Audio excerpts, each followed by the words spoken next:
Will the House please come to order and members kindly take their seats? We are returning from a recess. Just to remind members, we are on Senate Bill 100. We heard the committee reports and we are picking it up to hear the straw votes from the committees on the report from the Committee on Appropriations. So with that, member from Waterbury. Thank you, Madam Speaker. Madam Speaker, there were several amendments that we were voting on, and the first one is a straw poll vote on the Bongartz amendment, which is the Environment and Energy Amendment, and we voted to support that by a vote of 10-0-2. The Appropriations Amendment we supported by a vote of 10-0-2. And then on the last Bongartz Amendment, which I guess we can wait to hear to do that. And would it be appropriate for me to finish my report with the witnesses, or shall we wait till later? You have the floor, member. You could do it now. I apologize for forgetting to list off our witnesses who testified in favor, or who testified on S100. We had an attorney from the Vermont Attorney Title Corporation, Senate reporter and co-reporter of the bill, the executive director of the Vermont Housing Finance Agency, 3 legislative council members from the Office of Legislative Counsel, the director of the Division of Fire Safety, the Department of Public Safety, the executive director of Home Share Vermont, a sponsor of the amendment, Housing Division Director of the Department of Housing and Community Development, the Commissioner of the Department of Housing and Community Development, the State Auditor, the representative from the New England Federal Credit Union, the Executive Director of Capstone Community Action, Advocacy and Public Policy Director from the Vermont Association of Realtors, and the Executive Director and Counsel from the Vermont Human Rights Commission. Thank you. And for the Committee on Environment and Energy, member from Manchester. Madam Speaker, the Committee on Environment and Energy heard from the Appropriations Committee on the Appropriations Amendment, and following a discussion, the committee voted 9-2 to find the amendment favorable, and thanks the Appropriations Committee for its work. So the first question is on the report of the Committee on Environment and Energy. The question is, shall the report of the Committee on General and Housing be amended as recommended by the Committee on Environment and Energy? Are you ready for the question? Member from Burlington. Thank you, Madam Speaker. May I inquire of the reporter of the amendment? The member from Manchester is interrogated. Thank you, Madam Speaker. Looking at section 16 of the amendment under Act 250, did the committee discuss or consider adding affordability mechanisms for the housing projects proposed to be exempted from Act 250 within section 16? And to be clear, I'm speaking to the housing projects within Roman numeral XI and not the priority housing projects. Give me 1 minute here to find my place.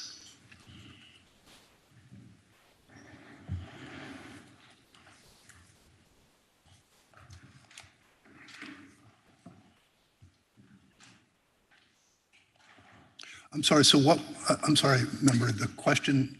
Of course. Madam Speaker, in section 16, which is the Act 250 section, I'm looking at under definitions, and it's the first exemption of Act 250 for housing projects. And I'm just curious if the committee discussed or considered adding affordability mechanisms to housing projects proposed in that section. And to be clear, I'm talking about that section and not the priority housing projects, which is later in the bill.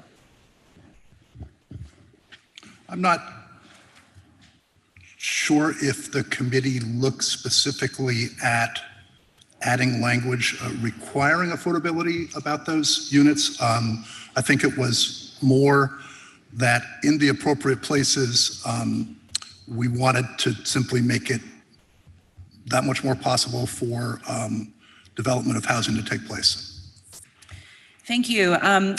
So I'm curious, how will these exemptions then together guarantee that affordable housing will actually be built as a result of this exemption versus only or almost only market rate housing being built with no affordable housing component? This section doesn't speak specifically to affordable housing. It simply speaks to the development of housing in downtowns or in village centers and downtowns, et cetera. Other sections of the bill, especially the section that eliminates the caps on priority housing projects, speak specifically to affordability. Thank you. So for this section, though, specifically around housing projects more broadly, it did not have a specific affordable housing component put in. No, this section does not specifically have an affordable housing component. Thank you. Did the committee hear testimony that included data indicating that the current Act 250 provisions under state law prevent the development of affordable housing projects, or any housing project for that matter, to justify the deregulation of Act 250 presented in this bill? Madam Speaker, I'm not sure I understand that question. I'm curious if you heard data that indicated that Act 250 provisions were preventing the development of affordable housing projects or any housing projects. Did you hear data that indicated as such? We, if anything, heard data to suggest that Act 250 actually does a good job moving applications through the process. But there was a sense that we have the ARPA dollars, and just making it that much easier to build housing in downtowns for this period of 3 years, which is the subject of this section, made sense in its own right. And one last question, Madam Speaker. Did the committee take testimony on what, if any, inclusionary zoning provisions or other affordable housing zoning provisions currently exist within the municipalities that will be impacted by this provision of the bill?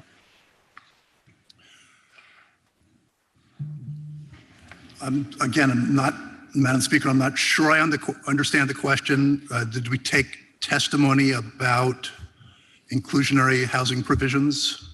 Thank you, Madam Speaker. For the provisions for the municipalities that will be impacted by this component of the bill, I'm wondering if you looked at any of those municipalities. Burlington, for example, where I represent, has inclusionary zoning provisions. I'm curious if you looked at the zoning provisions specifically in any of the municipalities where now this element of the bill impacts. Madam Speaker, as it relates to the 25 units within these sections, we have to remember that the towns still have their internal abilities through their zoning ordinances to control or do what they want to do with housing. This section applies to Act 250. And no, we didn't look specifically at bylaws. We took a lot of testimony from people involved in the construction of housing and from some zoning administrators or town planners. I thank the member. Madam Speaker, even though Section 16 proposes a temporary change to Act 250 regulation to housing projects, this is deregulating our development process without two critical components. First, clear evidence that Act 250 is a real barrier for housing development, and two, creating deregulation policy that does not have a laser focus on our biggest housing issue, affordability. In Burlington, where I represent, we have inclusionary zoning that requires new developments of 5 or more homes or any conversion of non-residential structures resulting in at least 10 homes to include 15 to 25% of the units to be affordable. Even with this local zoning component, Burlington residents are being priced out of our city. I wonder and I worry about the other communities within designated downtowns, village centers, et cetera, that will now also have housing projects be exempt from Act 250, and wonder how they will successfully encourage more affordable housing to be built rather than market rate housing. I fear developers will follow the money and the deregulation opportunity in this bill and not build the housing we actually need in Vermont. In Burlington, we have less than 1% vacancy rate, and creating more dense housing without affordability requirements will only contribute to our affordable housing challenges. I also worry about the precedent within S100 sets for deregulating our environmental laws and what may be ahead of us We need to proceed very carefully when looking at further changes to Act 250. We must balance our commitment to our environment, land, and ecosystems with our other needs for development and growth. And for all these reasons, I will not be able to support this amendment to S100. I will be voting no. Thank you.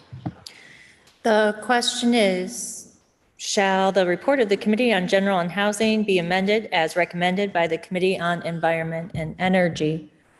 Are you ready for the question? If so, all those in favor, please say aye. Aye. All those opposed, please say nay. The ayes appear to have it. The ayes do have it, and you have amended the report of the Committee on General and Housing. Our next question is on the report of the Committee on Appropriations, and the question is, shall the report of the Committee on General and Housing be further amended as recommended by the Committee on Appropriations? Are you ready for that question? If so, all those in favor, please say aye. Aye. All those opposed, please say nay. The ayes appear to have it. The ayes do have it, and you have amended the report of the Committee on General and Housing as amended. Now the member from Manchester and others offer a further amendment to the report of the Committee on General and Housing as amended, and this amendment is also printed in today's calendar. Member from Manchester. Madam Speaker, 10 members, the 10 members who were in attendance of the Committee on Environment and Energy offer 3 amendments to the bill as found in today's House calendar. The first amendment restores the existing language in Title 24, Chapter 117, to the effect that 10 people from the community in question, be they residents, voters, or property owners, and we, by the way, added the word residents, so that's a clarifying change the committee made. So residents, voters, or property owners can appeal the decision of the administrative officer or board. That's existing law, so we simply are leaving in place existing law. However, we added the following, that the appeal may not be based on character of the area if the project includes affordable housing. That's the first amendment. The second amendment is purely technical. It adds the word or. The third and fourth amendments have to do with power companies replacing existing power lines. And this came to us a little bit later in the process. And what it says is that for a period of 3 years, this amendment waives the requirement for Act 250 review for power companies replacing existing lines, either where they are now via new poles or burying, so either in existing corridors or moving them to, or inclusive of, state or town rights of way. We heard testimony to the effect that weather events have resulted in a lot of power outages over especially the last couple of years, and are becoming more acute. The power companies want to be able to move quickly to either harden lines or bury them.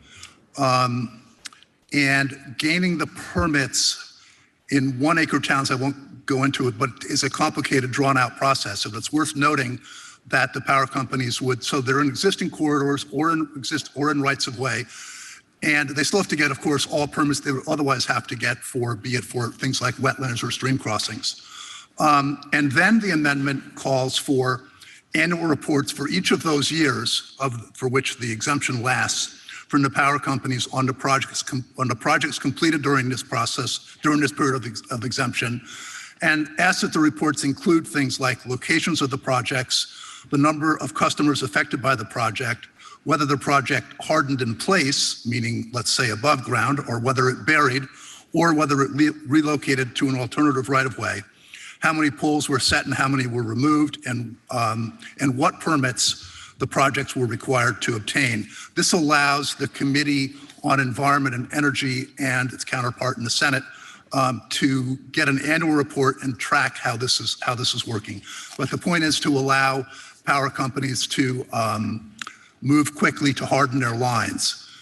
One of the reasons for this, and I will go into this just a little bit, is that in 1 acre towns that require just 1 acre of development to get an Act 250 permit, they can't apply for the permits until they have been in touch with and gotten permission from every single landowner, and that's an exhaustive process. And this, they still have to be in touch with landowners for other purposes, but in terms of Act 250, they can move more quickly rather than having to wait to go to that before they can even apply for the permit. So that's what these amendments do, and that's the totality of the amendment of the further amendment of the Committee on Environment and Energy. And on that, the vote was 11-0-0. And now, member from Waterbury. Thank you, Madam Speaker. Your Committee on General and Housing heard about these amendments from the representative from Manchester, and by consensus vote, we voted to support them. We did not take a straw poll on them. We just felt that we hadn't heard enough about these in our hearing on the bill, but we support the amendments as presented. The question is, shall the report of the Committee on General and Housing as amended be further amended as offered by the member from Manchester and others? Are you ready for the question? Member from Clarendon. Yes, Madam Speaker, may I question the presenter of the amendment, please? The member from Manchester is interrogated. Madam Speaker, I'm wondering if what you just presented about the poll line moves on page 3199 of today's calendar and 3200, whether you took testimony at all from telecommunication companies, because power companies are not the only ones that have these lines. The same thing could happen with a sole-owned line or a line owned by a telecommunications company like Waitsfield Telecom or Consolidated. And I'm wondering why this just included an electric line. Madam Speaker, we didn't take testimony from telecommunications companies. We did, this topic, however, did come up when we were taking testimony, and the telecommunications companies tend to use and be associated with the electric lines and using co-utilizing the poles. And the testimony was that as these things are being moved or relocated or buried, that they will be in concert with or in discussions with the other companies that tend to co-locate. Another way to talk about this is that this doesn't change whatever that relationship is one way or the other. It simply says that when a power company is looking to move its lines or bury them or harden them in place, that they are exempt from Act 250. So whatever relationship they have and whatever work they're doing with the other telecommunications companies isn't affected by this one way or the other. However, we did get testimony from them about understanding that those companies, if you will, rely on them to help get their facilities out. And we had every indication from power companies that they intend to continue that relationship. Okay, did you take any testimony from a telecommunications company? No. No. Okay, because that's not always the case. There are cases, quite a few cases, where the telephone company, communication company can be by themselves on a line and have a very similar situation. So I just point that out to you as something that should have been addressed. Thank you. The question is, shall the report of the Committee on General and Housing as amended be further amended as offered by the member from Manchester and others? Are you ready for the question, member from Thetford? Thank you, Madam Speaker. Madam Speaker, I'm in favor of this amendment, but I share the concerns of the member from Clarendon for the for the reasons that he expresses. The issue is moving the power company lines out of the woods, out of the muck and stuff like that is a very important thing to do. And many of us are concerned about whether or not telecommunication lines would be moved at the same time. Member from Clarendon says, yes, generally speaking, there's a good communication link between GMP, for example, and a telecommunication company, but it's not necessarily so. It would be preferable from the telecos, from the like EC Fiber or other CUDs to have, if the GMP, for example, is going to move lines, particularly if they're going to harden the lines, that underground conduit, empty conduit, be installed at the same time so that fiber line could be installed when the CUD gets around to it. That's a communications utility district. So I'm concerned about this too, but I've had several conversations today, Madam Speaker, to the effect that there will be a meeting held, convened or hosted by the Public Service Department this summer, June, I think, which is very close by, to address this very issue.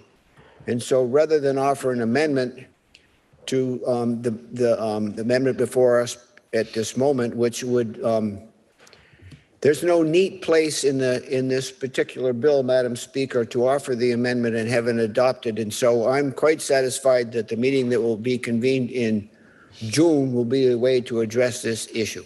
So thank you, Madam Speaker, and again, I support the amendment. The question is, shall the report of the Committee on General and Housing as amended be further amended as offered by the member from Manchester and others? Are you ready for the question?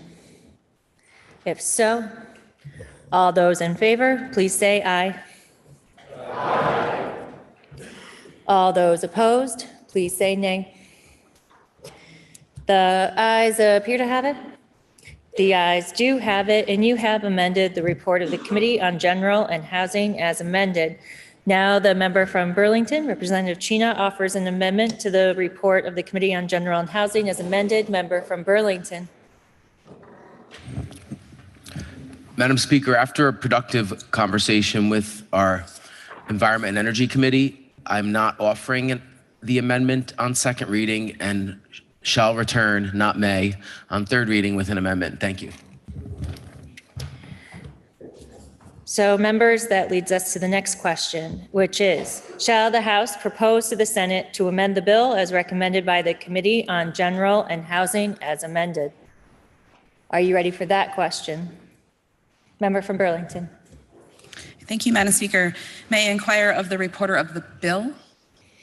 Or amendment, a bill? Bill. Amendment? Yeah, it depends on the section. So what section is it? Section 38. 38. I believe 38 is.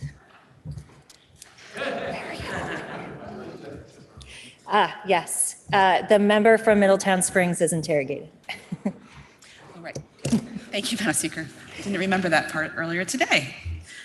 Madam Speaker, in Section 38, did the committee consider other possible approaches to keeping units built within the rental housing revolving loan program affordable other than the provisions outlined in the bill?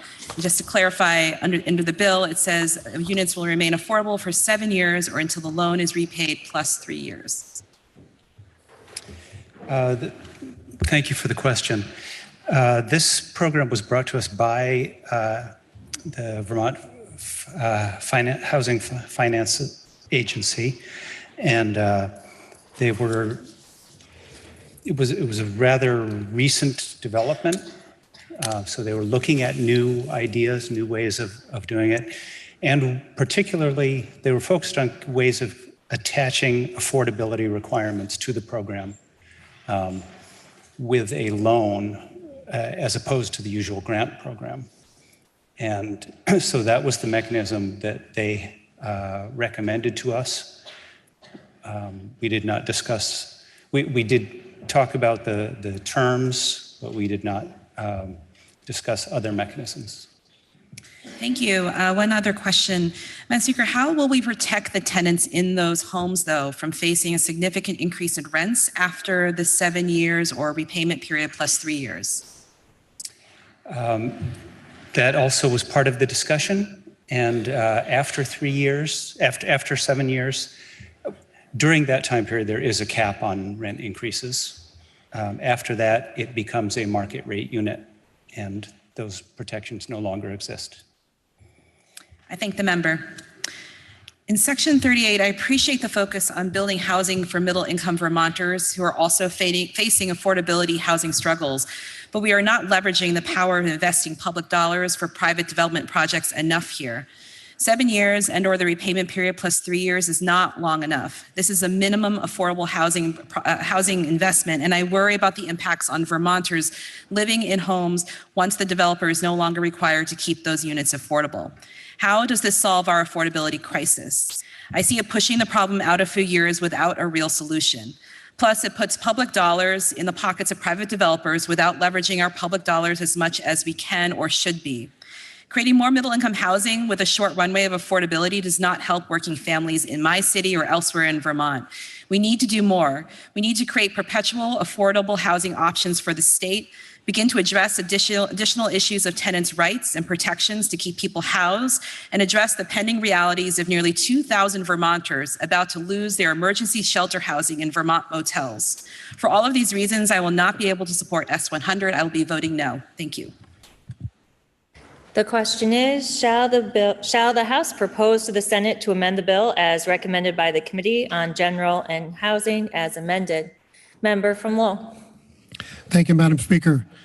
Madam Speaker, I have a little bit of an affordability concern as well.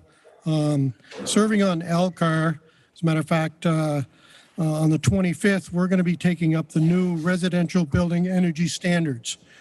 There will be a question in this, but I need to explain a little bit about what these new standards do. In particular, for multifamily units, it can mean some substantive changes. A few of those are higher insulation levels, more efficient mechanical ventilation systems, better window, solar-ready zones, electrification, including EV-capable requirements, electric service panels, requiring an electric service panel capable of powering the whole home or apartment with all electrical end uses, tiny houses standards, LED lighting, 100%, the list goes on. So I guess I would maybe inquire of the presenter from Manchester, Energy and Environment. The member from Manchester is interrogated. Member, this is all going to go into effect. These are rules that were created by the Department of Public Service as required, but again, there's the possibility of postponing action on these rules for a couple of years, which is what a lot of the folks that gave testimony, contractors and home housing authorities recommended, because of the cost that they say could increase a unit anywhere between $18,000 and $28,000. So I guess my question was there any conversation in committee about doing just that, postponing action on these updated rules through the Public Service Department to help in maybe creating a little bit more affordability in the housing that's going to be created in the next 2 years? Madam Speaker, there was not. Our section of the bill largely dealt with land use regulatory apparatus. Madam Speaker, again, there's a section in here, and I'm learning about this as well. It just came out. It's about an inch and a half thick document that I'm trying to get my head around. There are stretch codes which are allowed by the Public Service Department to be stricter than the international energy codes, and that would affect Act 250, is my understanding. So again, I'm wondering why the possibility of considering a 2-year moratorium on enacting these new rules couldn't necessarily be proposed. And I may even do that on third reading to have that considered. Thank you, Madam Speaker. The question is, shall the House propose to the Senate to amend the bill as recommended by the Committee on General and Housing as amended? Member from Craftsbury. Madam Speaker, the cost of housing is crushing Vermonters. We've been underinvesting and overregulating the development of new housing for decades. The Vermont Housing Finance Agency has identified the need for 40,000 additional housing units to meet current demand. We all know that the shortage of housing creates a cascade of interconnected challenges like workforce and childcare shortages that prevent Vermont communities from thriving. Increased remote work and concerns about climate change have made Vermont an increasingly desirable home base, so the pressure will continue to rise. We must build more housing in every corner of the state, including our small rural communities. While the legislature can't address all of the barriers that developers face, such as the cost of materials, the availability of labor, there are things we can do. And this bill does a lot of important things. The bill reforms Act 250 by increasing the 1055 threshold to 2555 for all designated areas, including village centers with permanent housing and subdivision bylaws. And the construction of 4 units or fewer of housing in an existing structure will only count as 1 unit towards that 2555 threshold. The bill signals strong support for housing programs like the Vermont Housing Improvement Program, VHIP, the Missing Middle Income Homeownership Program, and the new Middle Income Rental Housing Revolving Loan Program. And here's hoping that they get funded in the budget. And the bill builds capacity at the local level to address our housing challenges, adding housing resource navigators at our RPCs to work with municipalities, providing technical assistance to towns to become neighborhood designated areas, and creating a rural recovery council to strengthen coordination between agencies and stakeholders in rural economic development. I'm grateful to you, Madam Speaker, the committees of jurisdiction, all the members of the Rural Caucus, and Vermonters who have worked together to develop this important bill. This bill will spur new construction that wouldn't otherwise happen, while retaining protections to prevent any worst-case overdevelopment. I'm voting yes on this bill to create more housing for all of Vermont. Thank you, Madam Speaker. The question is, shall the House propose to the Senate to amend the bill as recommended by the Committee on General and Housing as amended? Are you ready for the question? Member from Berkshire. Thank you, Madam Speaker. I rise today to reflect on arriving in this building back in January with the collective goal of increasing the availability of housing for all Vermonters, regardless of where we live across the state. Through perseverance and a sense of what we needed to do, many of us inside and outside the State House joined the Tripartisan Rural Caucus in working with the committees of jurisdiction to restore important provisions that will benefit Vermonters of all socioeconomic demographics in all corners of the state. This bill takes an important first step towards achieving goals that have eluded us for many years. In particular, attracting a robust, varied workforce, retaining those workers, and encouraging our young people to remain in Vermont. Those rose to the top. We need to start with housing for everyone. The changes made in the House to S100 are instrumental in starting that conversation, and in appreciation of the collaboration to deliver a bill that we can continue to build on, I will be supporting S100 with the anticipation that funding sources be secured for important housing programs that will benefit all Vermonters. Thank you. The question is, shall the House propose to the Senate to amend the bill as recommended by the Committee on General and Housing as amended? Member from Clarendon. Yes, Madam Speaker, may I question the presenter of the bill, the member from Waterbury? The member from Waterbury. Member, do you know what section you're going to be referring to in your question? Pardon me? What section of the bill? It's just an overall question about the bill. All right, we'll start with the member from Waterbury and yield if appropriate. My question is, for the last 2 years, we've heard a lot about housing. Obviously, everyone has. And I'm wondering, the housing bill from last year, what the progress of that is, and whether you've heard any testimony about, you know, how many units have been built, how many units are occupied, things like that, that can kind of guide us as we look at this bill. Sure, Madam Speaker, I can do my best. I'm not going to be incredibly precise. I don't have all the numbers on it, though they're available on our website. As of, for instance, well, first thing to remember is that the money that's been spent prior to this year has come from the federal government through the ARPA program primarily recently. And tens of millions of dollars have been invested in housing, ranging from purchasing motels and turning them into micro apartment units, ranging from 70 to 170 units per, depending on how big the motel unit was. The VHIP program, the Vermont Housing Improvement Program, has, as of earlier this winter, had over 400 units completed, with another upwards of 100 ready to go over the course of the year. This year, there was, at least to the best of my knowledge, 700 other units that over the course of 3 years have been created through the use of this federal money.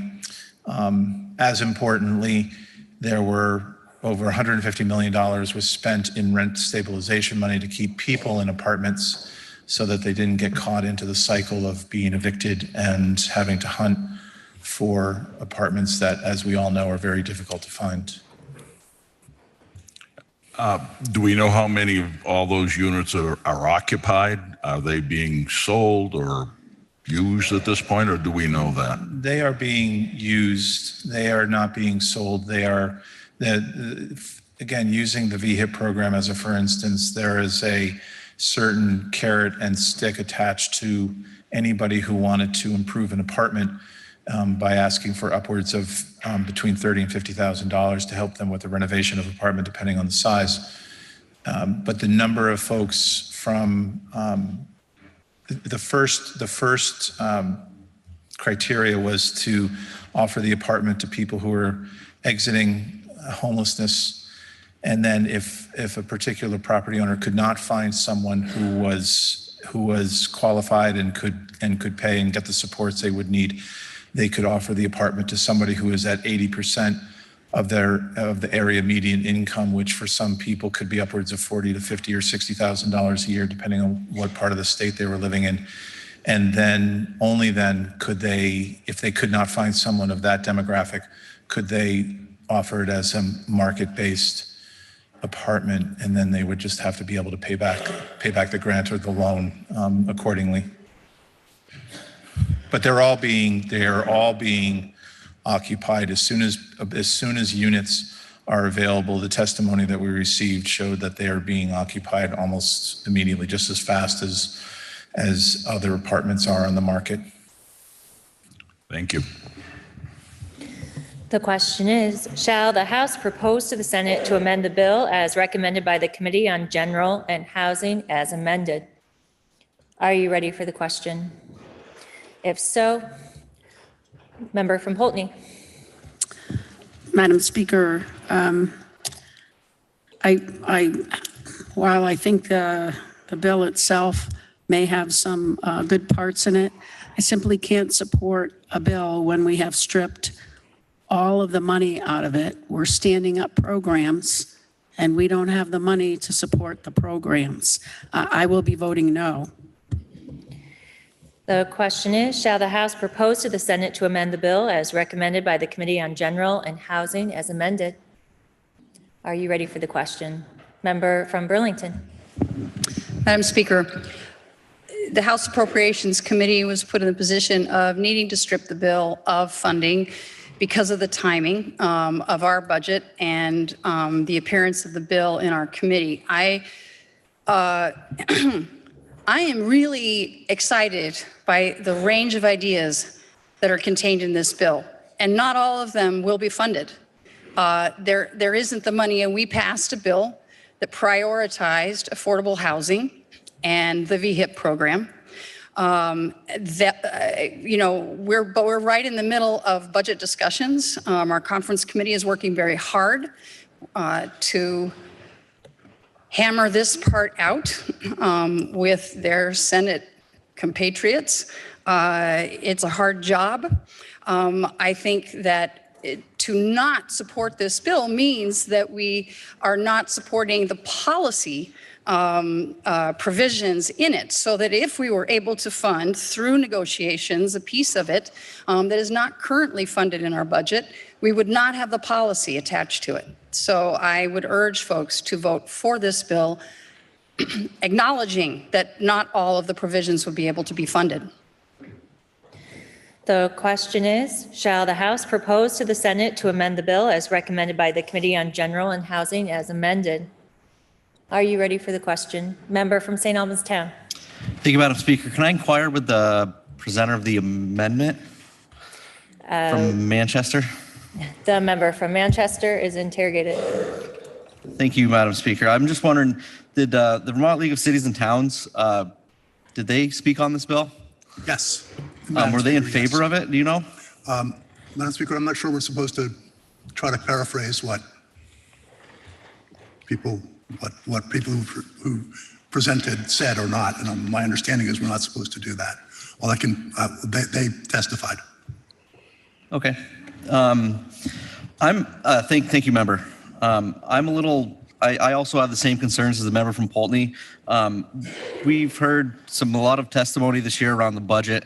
We took the money out of this, and one of the things that the Commissioner of Taxes has said is concerned. We were about $43 million below our forecast for our revenues in April, I believe, or it may have been March, from our income tax, and we're passing bills without knowing what kind of money we're putting into this, and we're taking money out, and we're looking at what we're going to do by the end of the week, and it's something I cannot support this bill as passed right here. Thank you. The question is, shall the House propose to the Senate to amend the bill as recommended by the Committee on General and Housing as amended? Member from Bradford.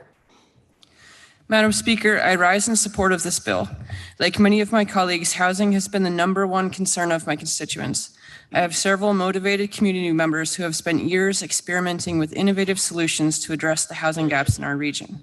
Each and every project has run into barriers that have significantly slowed or completely stopped forward momentum. This bill addresses those barriers and makes it possible for progress. I am voting yes, and I urge my colleagues to vote yes on this bill. Thank you, Madam Speaker. The question is, shall the House propose to the Senate to amend the bill as recommended by the Committee on General and Housing as amended? Are you ready for the question? If so, all those in favor, please say aye. Aye. All those opposed, please say nay. The ayes appear to have it. The ayes do have it, and you have proposed to the Senate to amend the bill.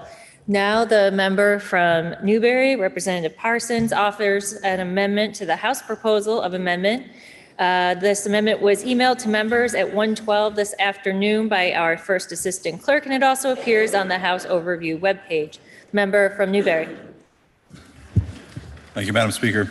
My amendment adds a section 25A, utility disconnection landlord notification. Language might look eerily similar to other language we've seen lately, but does have a few changes in it. One being the enactment date, and the other being the date to have the PUC, hold on, bring back draft language for legislation. The purpose of this bill is to have the Public Utility Commission revise its language around service disconnection. It would allow for the service provider to notify the owner or landlord of a property if they're not the ratepayer.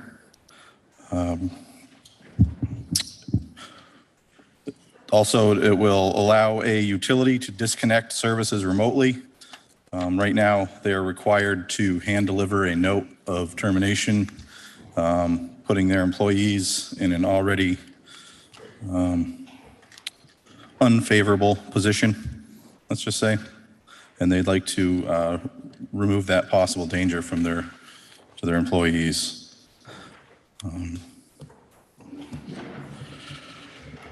This also would allow the landowner, the property owner, to convey that, where is this?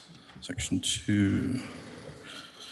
Oh, that the notification would go to a property manager or an appropriate third party if the landlord was more of a hands-off and they allow a property management company to take care of the day-to-day matters, and it would be appropriate for them to get the notification. That's my amendment. I ask for the body's support. Thank you. Member from Waterbury. Thank you, Madam Speaker. Needless to say, our committee heard a lot of testimony on this bill in the last several weeks. It was, this is based on a bill, H21, and your Committee on General and Housing supports this amendment by a vote of 10-0-2. The question is, shall the House amend its proposal of amendments as offered by the member from Newbury? Are you ready for the question? If so, all those in favor, please say aye. Aye. All those opposed, please say nay. The ayes appear to have it. The ayes do have it, and you have amended the House proposal of amendment. Now the question is, shall the bill be read a third time? Are you ready for that question? If so, all those in favor, please say aye. Aye. All those opposed, please say nay. The ayes appear to have it. The ayes do have it, and third reading is ordered. Next is Senate Bill 138, which is an act relating to school safety. The bill was referred to the Committee on Education, which recommends that the House propose to the Senate to amend the bill as printed in today's calendar. The member from Cornwall, Representative Conlon, will speak for the committee. Please listen to the second reading of the bill.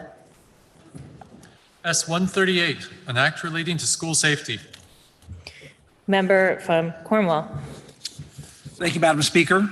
S-138 came to us from the Senate and reflects their work on what was also an initiative of the administration, reflecting concern over continued threats of severe and significant violence to school communities. Madam Speaker, may I speak to both the underlying bill and the proposed amendment? You may. The first three sections of S-138 are largely simple, common sense approaches to school safety. Sections 4 and 5 took more time and reflects language that was largely worked out by advocates for schools, for the administration, and for students with disabilities.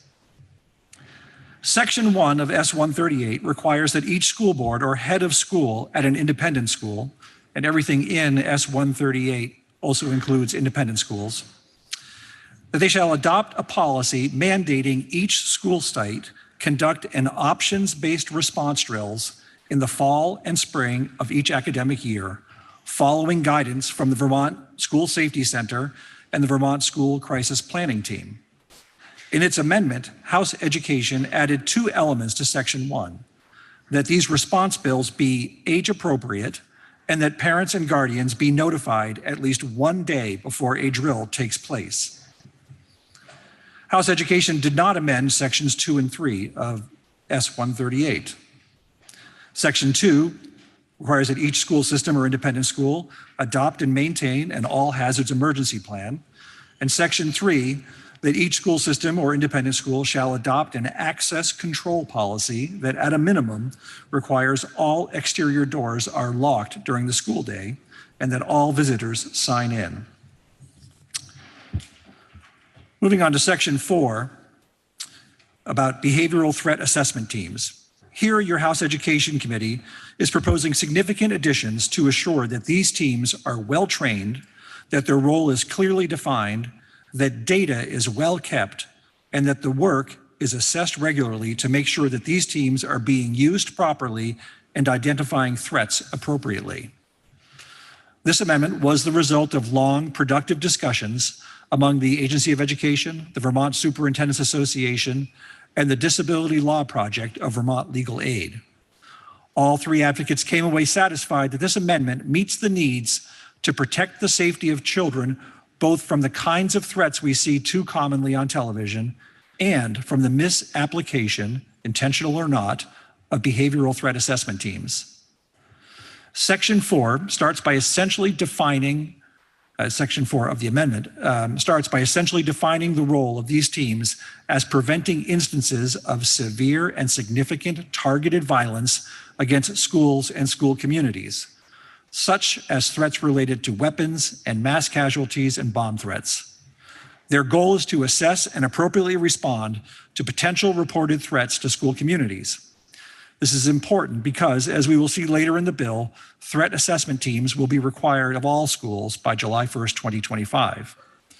Subsection 2 of the intent section makes clear that the use of threat assessment teams shall not contribute to unnecessary exclusion or referrals for discipline. Moving on to the subsections by letter. Subsection B describes how the Agency of Education will develop policy and procedures for all schools in the creation and use of behavioral threat assessment teams, including ongoing work with stakeholders, including the Department of Children and Families, Vermont Legal Aid Disability Law Project, and the Vermont Superintendents Association. This will include developing best practices on bias in consultation with the Office of Racial Equity. Subsections C and D make clear that threat assessments shall be developed in a way to minimize interaction with law enforcement, and that team members will be backed up with at least annual training, including bias training. Other focuses of this training will include the rules of exclusionary discipline, understanding when a behavior falls under a student's disability, the impact of trauma on brain development, and understanding the Americans with Disabilities Act and other civil rights laws. This training will also be developed in consultation with the Office of Racial Equity. Subsection E significantly improves the level of data collection compared to what is gathered today by the Agency of Education and threat assessment teams. The data collection is considered key to monitor the effectiveness and impact of threat assessments and to make sure they do not stray from their purpose and guardrails outlined in this amendment. Section 5 addresses the creation of a statewide policy for the use of behavior threat assessment teams and their requirement by July 1st, 2025. Again, this policy will be developed in consultation with key stakeholders, including the Disability Law Project, as well as using data collected beforehand. This section also requires the Agency of Education to submit a report to the General Assembly with any recommended language changes from the policy stakeholder work, and that report is due January 15th, 2024. Madam Speaker, there is no arguing that behavioral threat assessment teams designed to address severe and violent threats to schools are something none of us ever wanted to see. But these threats are real and ongoing. We do not hear about those that are prevented by caring adults and responsible law enforcement. Threat assessment teams exist in well over half our schools in Vermont currently. They are necessary, but must be done correctly.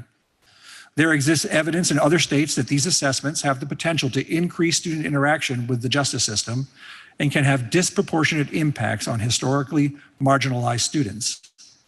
The intent with S138 is to be supportive and to recognize that threats can often be cries for help that needs a supportive response.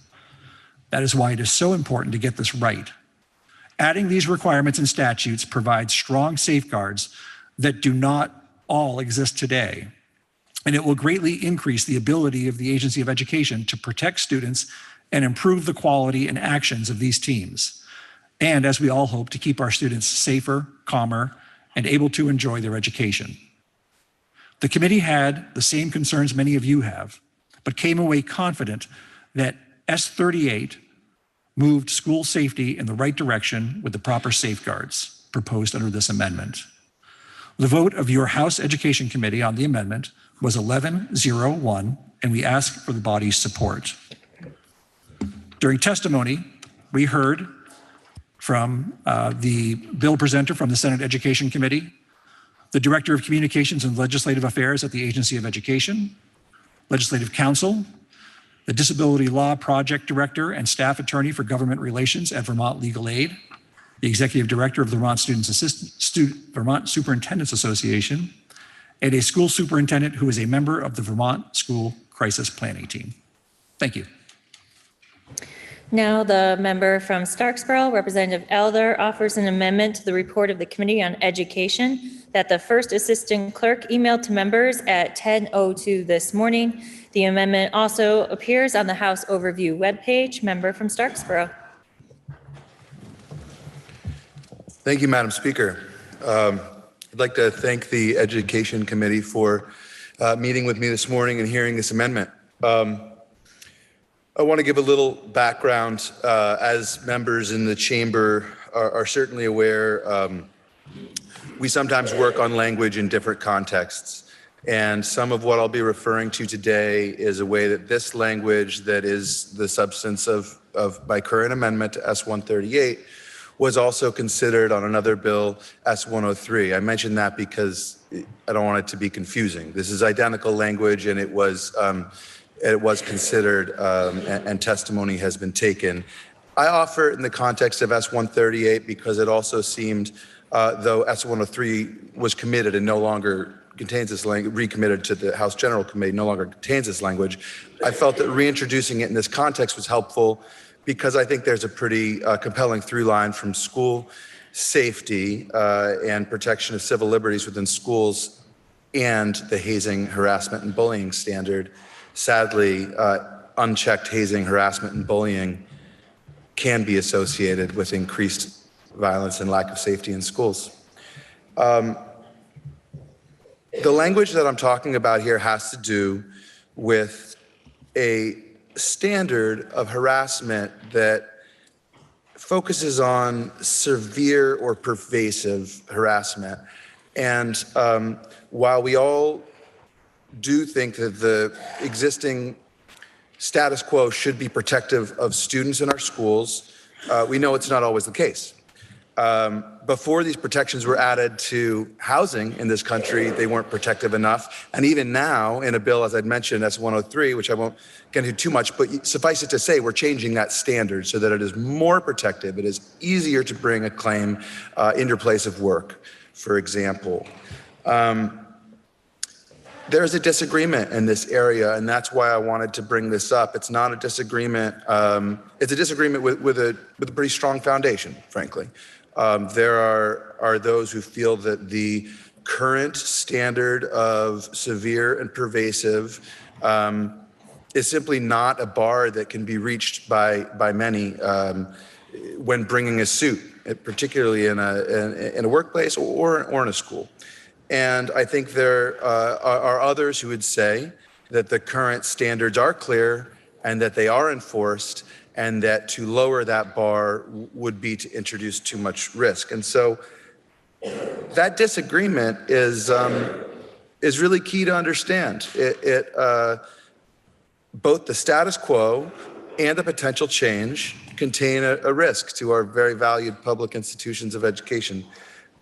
Madam Speaker, may I read testimony pertaining to this language from the Executive Director of the Human Rights Commission? You may. S103, the other bill that has these protections, is going to change the landscape of civil rights in workplaces and places of public accommodation.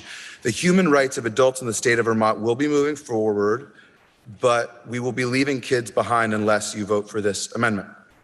Teachers who experience harassment will have an easier bar than students who experience harassment in the same school. That is fundamentally unfair. Madam Speaker, may I read from testimony on this same language from the principal of the Swanton School District? You may. By requiring investigations for very minor non-pervasive and non-severe behaviors, students may well experience unlawful procedural intimidation or consequences that create a chilling effect and stifles and strips them of their freedom of lawful expression. This quote, which is now complete, equates very minor with non-pervasive and non-severe. Very minor being the same as non-pervasive and non-severe. Madam Speaker, may I read from testimony on this bill from the Network of Violence Against Women? You may. Two impactful examples were presented in the General and Housing Committees last week, which I would like to share with you, related to how severe and pervasive standards hurt students. MH was a 9th grade student in New York when a classmate attacked her in a stairwell, pressing her against the wall with all of his weight and groping her all over her body while she tried to push him off and told him to get off. This was very clearly a sexual assault, but a federal court held the sexual assault was not severe enough because MH was not raped. In other words, the court said that any sexual assault that is not rape is not severe enough. There's another example, I won't read it. Madam Speaker, I so appreciate the bill that was introduced today by the House Education Committee, H523. I think it demonstrates their clear commitment to trying to crack this real conflict that exists between our desire to adequately resource staff in our public schools and our very real need to make every student safe every day. A physical or sexual assault that does not meet a standard of severe and pervasive is not being judged correctly. And I believe that we have the opportunity to correct this situation, and I applaud my colleagues in the House Education Committee for their commitment to doing so. I appreciate being able to bring this language up today because I feel that these very real conflicts between our advocates at the Human Rights Commission, Vermont Legal Aid, and the Network Against Violence on one side of this issue, and also the Vermont School Boards Association, the Vermont NEA, and the Vermont principals on the other side, needs to be looked at hard by this chamber. And none of us should ever forget for a second that this is the Gordian knot we must untie for the future safety of every kid in our school. Having presented this, I am grateful to the chamber for hearing me out, and with the permission of the body, I would like to withdraw this amendment. Absent objection, leave is granted. So the question is, shall the House propose to the Senate to amend the bill as recommended by the Committee on Education? Are you ready for the question? Member from Berlin, Winooski. So close. Thank you, Madam Speaker. May I inquire of the reporter of the bill? The member from Cornwall is interrogated. Thank you, Madam Speaker. Something struck me during the report that was given, and I wonder if the member could elaborate on the research that has been done in other states around the behavioral threat assessment teams. Did I hear you correctly that marginalized or minoritized students were specifically targeted in those other states?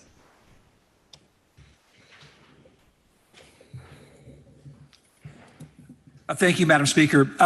Not that they were targeted. I think what I said is that there's evidence from other states that show that behavioral threat assessments have the potential to increase student interaction with the justice system and can have disproportionate impact on historically marginalized students. So I'm not sure that targeted is the right word, but that there may be evidence that shows that that students, historically marginalized students, are higher in the statistics of those who are sort of caught under the umbrella of threat assessment. And it is something that, this bill hopes to prevent. I appreciate that, member. Thank you. I'm glad I asked for clarification. Did the committee take any testimony on research or evidence to support the idea that these teams accurately predict or prevent school violence? We did not take specific testimony on that. We had assurances that, since much of this is confidential, that the use of threat assessment teams in Vermont has prevented potential acts of violence in schools. Thank you. And also thinking, you mentioned that about half of our schools already have these teams in place. And I very much appreciate the data collection that is in this bill to see the effectiveness and to know the impact on our students. And wondering, did the committee consider putting the study first, looking at the teams that are already put in place before expanding and making this a statewide initiative? Well, I think I apologize for this. I didn't go over the effective dates. And one of the goals here is to collect data and improve the data collection from those teams that do exist in order to put together the model policy that will be used for when it is required statewide on July 1st, 2025. I also think it's important to point out that right now, behavioral threat assessment teams aren't as sort of well defined in their mission as we propose in this amendment. By saying that they're designed to prevent instances of severe and significant targeted violence against schools and school communities. We think that sort of raises the level above behavior that might today by some of these threat assessment teams be considered a threat. And I think that was one of the goals here as well. I thank the member. Madam Speaker, though I very much want to support this bill today, I do worry that we are putting the cart before the horse, and I'm worried about the impact on our marginalized, historically and modern marginalized students within our schools. And wish that the committee would have moved forward with the study first, seeing the impacts, and then implementing a statewide approach and policy. And to that, I will rest. The question is, shall the House propose to the Senate to amend the bill as recommended by the Committee on Education? Are you ready for the question?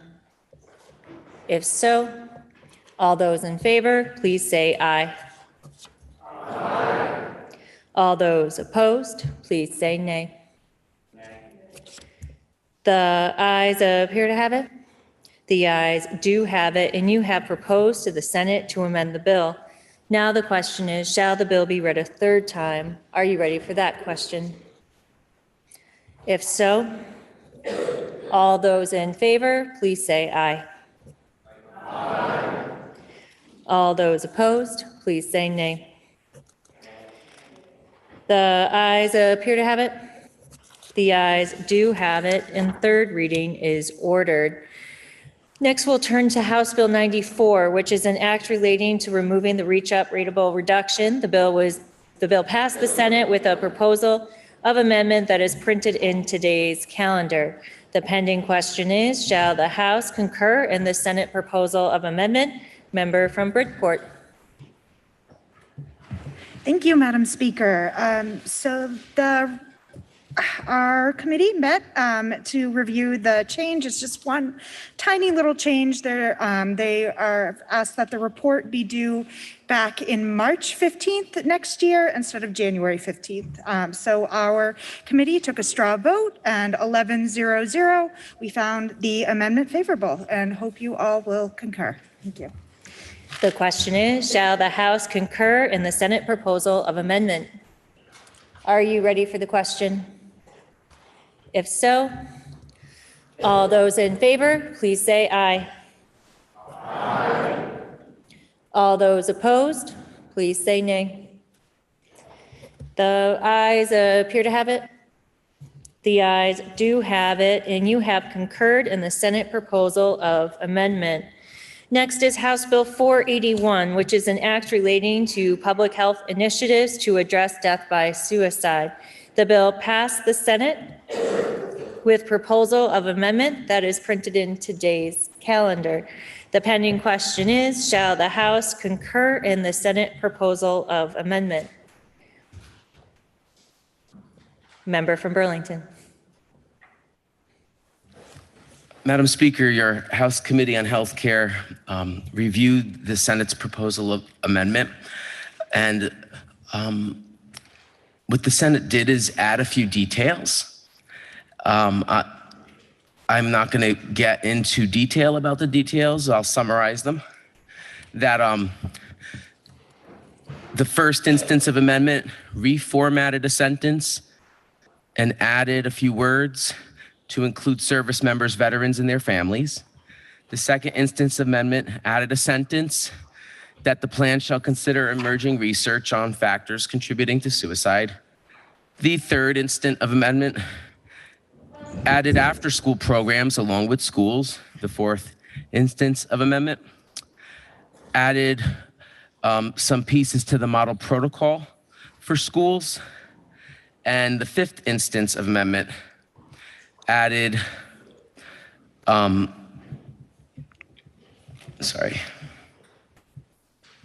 added a new section that asks the Director of Suicide Prevention.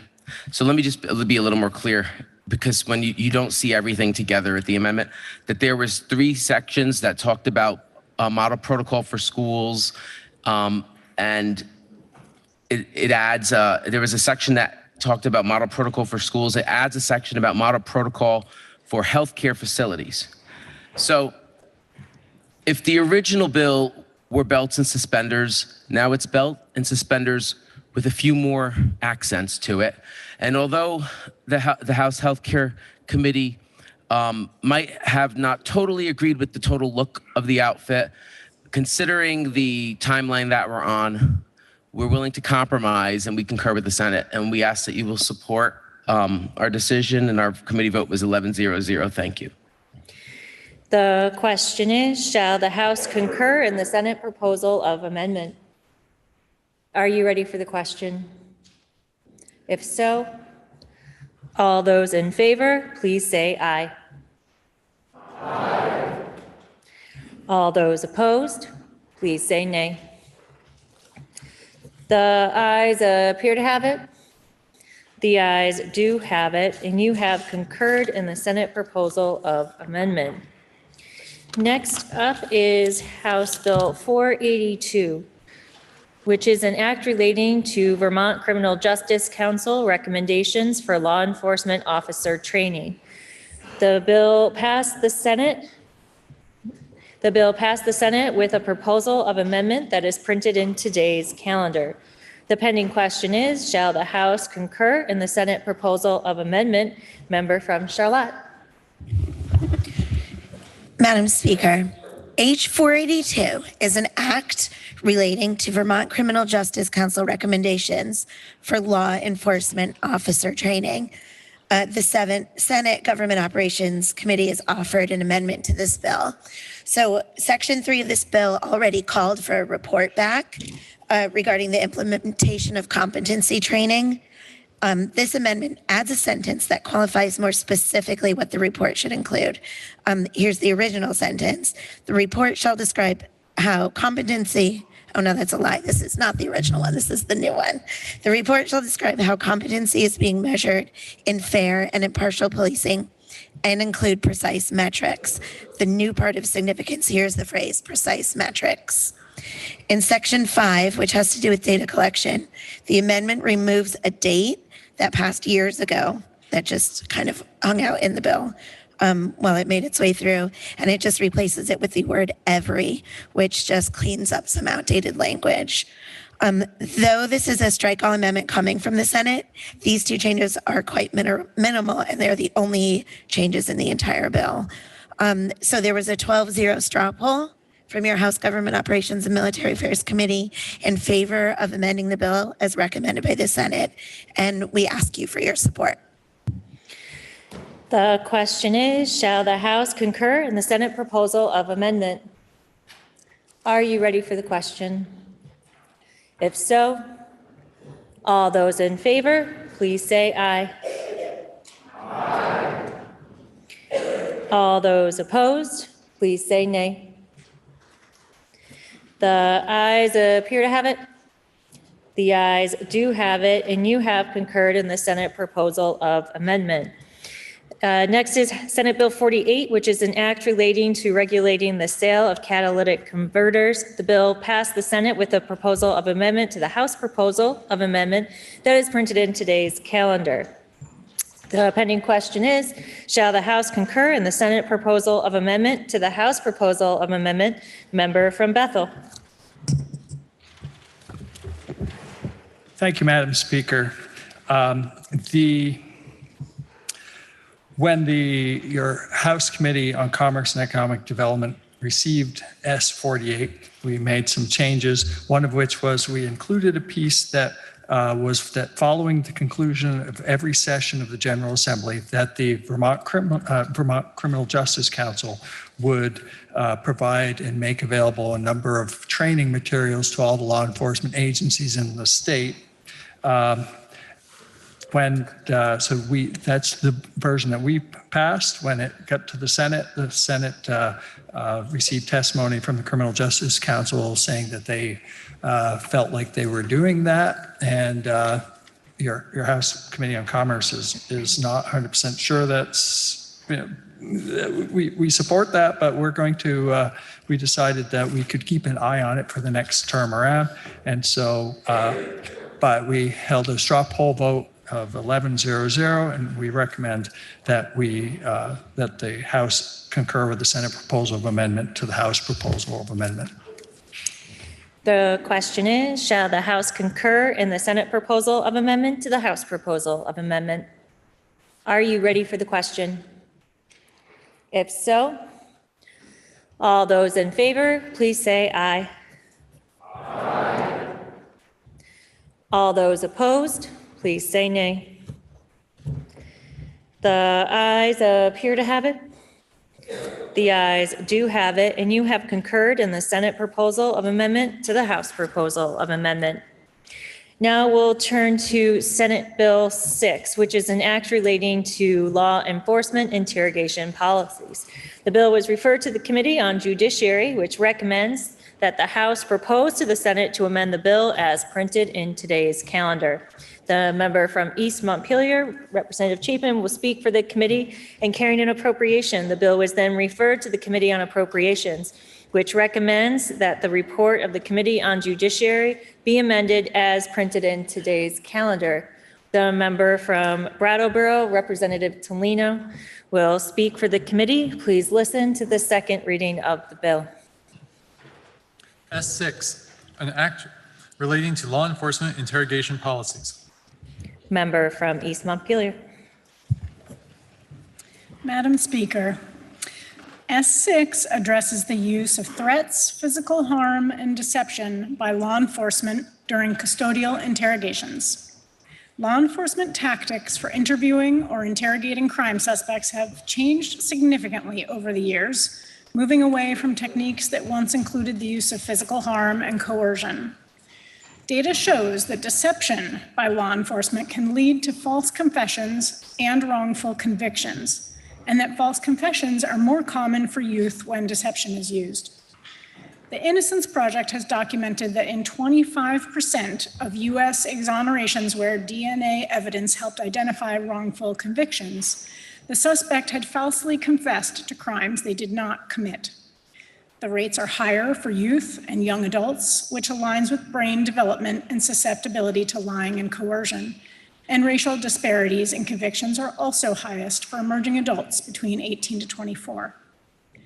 The intent of this bill is to prevent false confessions and wrongful convictions, to promote evidence-based interrogation or interviewing practices, and improve trust between communities and law enforcement. A custodial interrogation is one in which a law enforcement officer questions someone once they are considered in custody. In practice, this would typically be once someone is read their Miranda rights. This bill prohibits the use of threats or physical harm during custodial interrogations. It prohibits the use of deception and lying for all interrogations involving juveniles under the age of 18. for 19 to 21-year-olds, it requires any statement made by a person where deception was used to be inadmissible in court unless the prosecution can prove under the high standard of clear and convincing evidence that the statement was both voluntary and reliable, and that the use of deception did not create a substantial risk that the person might falsely incriminate themselves. This is a very high bar and will likely largely discourage the use of deception, except in the most extreme circumstances, as it will be difficult to use the information acquired to prosecute a case. The bill also mandates the Vermont Criminal Justice Council to develop, adopt, and enforce a statewide evidence-based model interrogation policy to limit and eventually eliminate the use of deception for people of all ages. The model policy would apply to all law enforcement agencies and constables in Vermont. This model interrogation policy would be complete by January 1, 2024, and all law enforcement agencies would be required to be implementing and enforcing this model policy by April 1, 2024, in order to access state grants or financial assistance. The Criminal Justice Council would ensure law enforcement officers are adequately trained in techniques that do not include the use of deception and lying, and would be required to report to the legislature annually regarding which law enforcement agencies and officers have received such training. I will now walk you through the bill, which can be found on page 3213 of today's House calendar. Section 1 includes a detailed description of the legislative intent, which I just summarized. Section 2 includes definitions and amends the current definitions in the Innocence Protection chapter of Title 13 to include deception and government agent. Deception is defined as knowingly communicating false facts about evidence, providing unauthorized statements regarding leniency, or knowingly misrepresenting the accuracy of the facts or the law. Government agent means a school resource or safety officer or an individual acting at the request or direction of a school resource or safety officer or a law enforcement officer. The language struck in subsections B to C that requires the recording of custodial interrogations is just being moved to Section 3, Title 13 VSA, Section 5586. You will see that language in Section 3 of the bill. Section 4, restrictions on custodial interrogation. Subsection A prohibits a law enforcement officer or government agent from using threats or physical harm during a custodial interrogation of any person. Any statements obtained through the use of threats or physical harm are involuntary and inadmissible in any proceeding. Subsection B prohibits a law enforcement officer or government agent from using deception during a custodial interrogation of a person who is under 18 years of age. Any statements obtained through the use of deception in custodial interrogation of a person under 18 years of age are involuntary and inadmissible in any proceeding. Subsection C creates a presumption that the use of deception in custodial interrogation of a person between 18 to 21 years of age are involuntary and inadmissible. That presumption may be overcome if the state proves by clear and convincing evidence that the admission, confession, or statement was A, voluntary and not induced by a law enforcement officer or government agent's use of deception, and B, any actions of a law enforcement officer or government agent did not undermine the reliability of the person's admission, confession, or statement, and did not create a substantial risk that the person might falsely incriminate themselves. Non-criminal violations of the section by a law enforcement officer or government agent that is neither malicious nor willful shall not provide a basis for any sanctions related to a law enforcement officer's certification. This section at the end of Section 4, subsection at the end of Section 4, is repealed later in Section 9. And the intent here is to, for now, until there is a model policy for the entire state, to ensure that law enforcement officers are not subject to any sanctions related to their certification.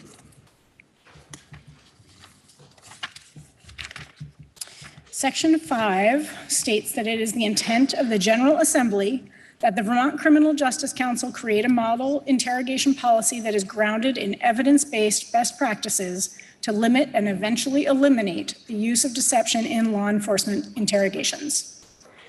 On or before January 1st, 2024, the Vermont Criminal Justice Council shall establish one cohesive, evidence-based model interrogation policy for law enforcement agencies and constables to adopt, follow, and enforce as part of the agency's or constable's own interrogation policy.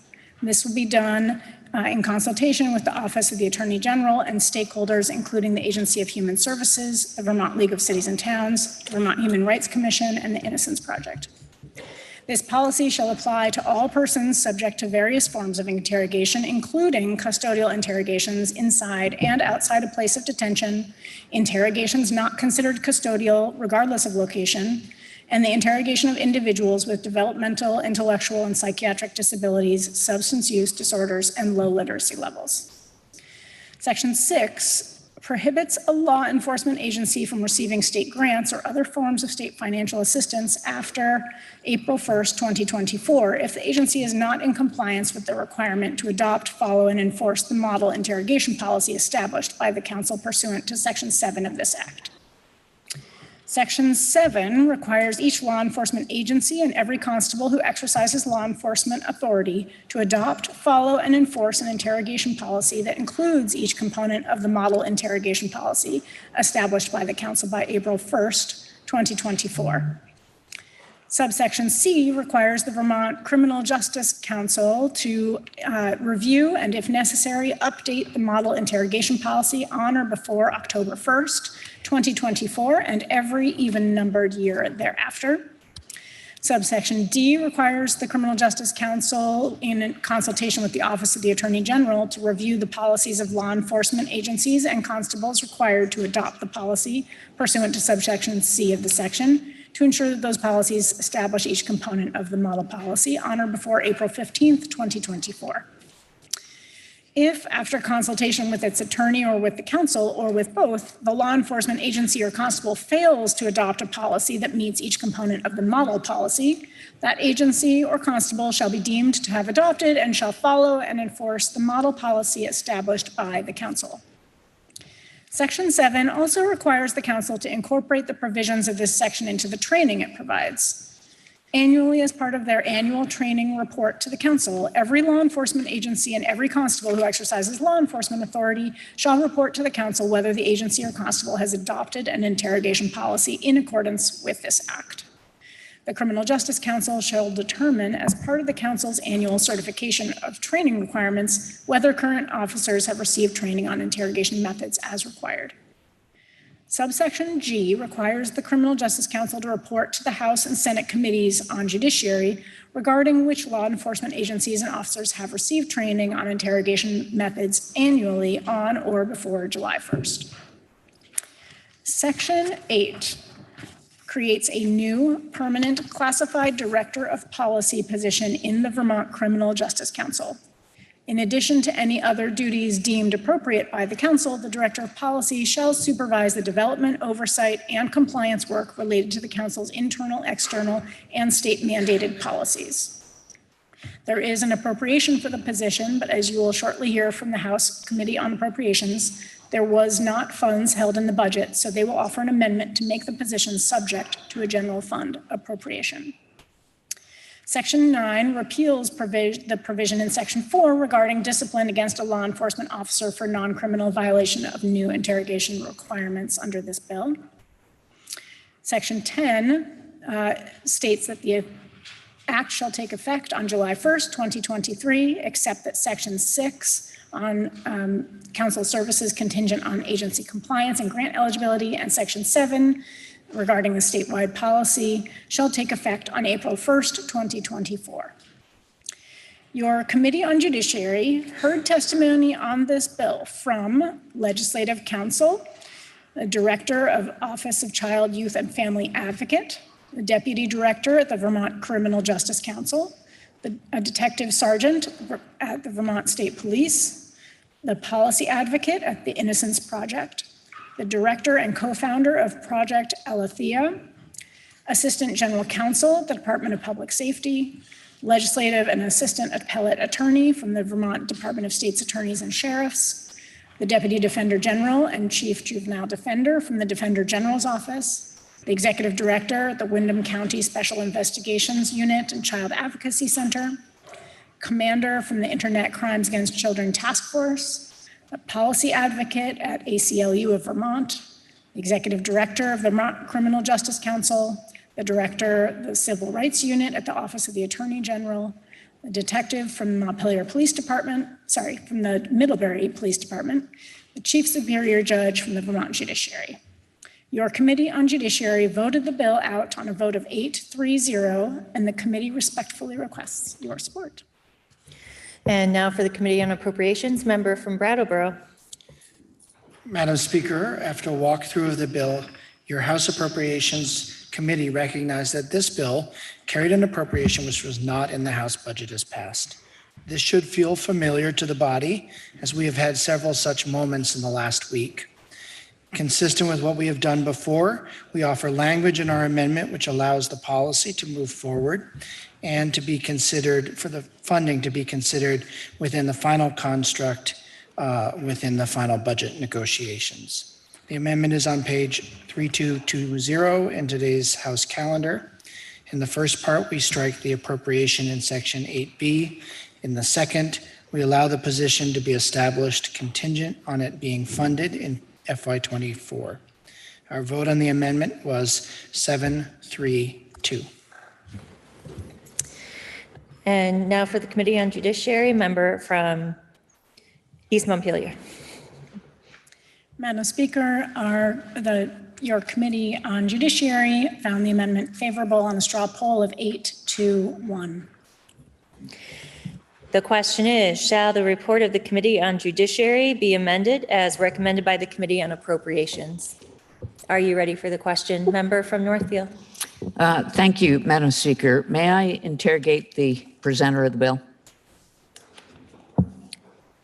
The member, we're on the Appropriations Amendment. I apologize, Madam Speaker. I will wait. Just double check in there. Okay. So the question is, shall the report of the Committee on Judiciary be amended as recommended by the Committee on Appropriations? Are you ready for the question? If so, all those in favor, please say aye. Aye. All those opposed, please say nay. The ayes appear to have it. The ayes do have it, and you have amended the report of the Committee on Judiciary. Now the question is, shall the House propose to the Senate to amend the bill as recommended by the Committee on Judiciary as amended? Are you ready for that question, member from Northfield? Thank you, Madam Speaker. And my question actually does tie into the appropriation, but is more appropriate to this part of the bill. Madam Speaker, may I interrogate the presenter of the amendment? The member from East Montpelier is interrogated. Madam Speaker, I actually believe this is a very important policy and an important bill. I'm concerned about the complexity of developing the policy and a solid policy. And I did hear the members say that a representative from the Criminal Justice Council did testify. And I'm wondering, Madam Speaker, if the council felt that that was an adequate amount of time to develop the policy by April 1st next year. Yes, Madam Speaker, the Criminal Justice Council staff did share with the committee that they felt they could comply with what is in the bill. Thank you. And I'm wondering, did the committee hear from the council one way or another whether it would be possible for them to develop the policy and to develop it by April 1st with its existing staff if there was not an additional council position added? Yes, Madam Speaker, they did testify to that they could do this regardless of the appropriation. I thank the member. The question is, shall the House propose to the Senate to amend the bill as recommended by the Committee on Judiciary as amended? Member from Franklin. Madam Speaker, may I interrogate the presenter of the bill? The member from East Montpelier is interrogated. Let's, in a hypothetical situation, say a child was kidnapped and the person suspected of doing that was in custody. Would there be a preclusion on any deceptive interrogation in order to determine the location of the missing person? Madam Speaker, a targeted deception would still be a tool on the table to use. It is only that the information from that might not be able to be used in court for prosecution. Other interrogation methods are available and regularly used, and there is training out there to resolve such situations without the use of deception. Madam Speaker, would there be some expectation that rules would be created in order to determine the appropriateness of those kind of measures under certain circumstances? The committee did discuss that the Criminal Justice Council may put some nuanced policy in place regarding such situations. Thank you, Madam Speaker. The question is, shall the House propose to the Senate to amend the bill as recommended by the Committee on Judiciary as amended? Are you ready for the question? Member from Williston. Thank you, Madam Speaker. I rise in support of S6 and in support of improved relations between and trust between law enforcement agencies and the communities they serve. Throughout the criminal justice process, there are important and explicit prohibitions on lying. Lawyers cannot deceive their clients or the court. Judges must be truthful in all of their statements and decisions. Defendants and witnesses must swear or affirm to tell the truth under oath. Why then would we allow law enforcement officers to use deception as a practice? This bill eliminates the use of deception on the most vulnerable justice-involved people, namely children, and moves Vermont in a direction that is more aligned with our values. Prohibiting deception in the interrogation of juveniles is also supported by the International Association of Chiefs of Police. The use of deception in policing is rooted in racism and white supremacy. We must do everything we can to eliminate the fruits of such a poisonous tree. This bill is one step in that direction. The question is, shall the House propose to the Senate to amend the bill as recommended by the Committee on Judiciary as amended? Are you ready for the question? If so, all those in favor, please say aye. Aye. All those opposed, please say nay. The ayes appear to have it. The ayes do have it, and you have proposed to the Senate to amend the bill. Now the question is, shall the bill be read a third time? Are you ready for that question? If so, all those in favor, please say aye. Aye. All those opposed, please say nay. The ayes appear to have it. The ayes do have it, and third reading is ordered. Members, we do have a couple more bills left and a bill that's going to be getting postponed, so we're going to try to push through and see if we can do this without a dinner break. So with that, we'll turn to Senate Bill 112, which is an act relating to miscellaneous subjects related to the Public Utility Commission. The bill is referred to the Committee on Environment and Energy, which recommends that the House propose to the Senate to amend the bill as printed in today's calendar. The member from Moortown, Representative Torrey, will speak for the committee, and then carrying an appropriation. The bill was then referred to the Committee on Appropriations, which recommends that the report of the Committee on Environment and Energy be amended as printed in today's House calendar. The member from Waitsfield, Representative Dolan, will speak for that committee. Please listen to the second reading of the bill. S112, an act relating to miscellaneous subjects related to the Public Utility Commission. Member for Moortown.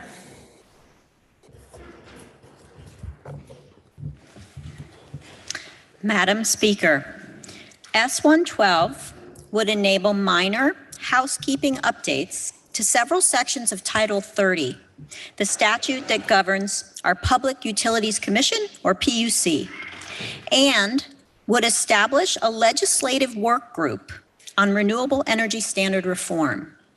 It also includes minor changes to Title 12, the Court Procedure Statute.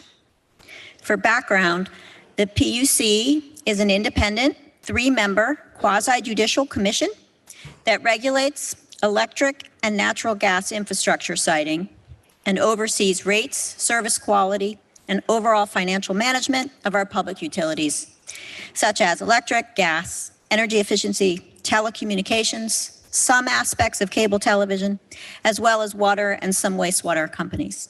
This bill, S112, focuses on the essential energy utilities we rely on and the PUC's role in ensuring that our electric and natural gas entities are operating in the public interest, which it does through various kinds of proceedings and hearings that assess cost effectiveness, reliability, and safety. This bill addresses the procedural rules defined in Title 30 that guide those proceedings and how the public participates in them, as well as other miscellaneous updates to the electric and natural gas sections of Title 30. I will now describe the sections of the bill. Sections 1 through 6 of the bill amend several sections of PUC statute Title 30. Section 1 amends Section 248 that addresses the siting of new gas production and electric facilities. 4A is updated to enable more convenient public hearing access by adding a virtual option. And in a second place, new language is added that provides flexibility to an applicant on how long the PUC has to complete an investigation. Section 2 amends Section 101 that lays out which corporations are subject to PUC regulation, adding more clarity to the definition of corporation. Section 3 amends Section 506, the cable television section, that addresses hearings during renewal proceedings, again, adding in the ability of public hearings to include a virtual option. Section 4 amends Section 102 that also addresses hearings, making minor grammatical corrections and adding language that enables a virtual public hearing option.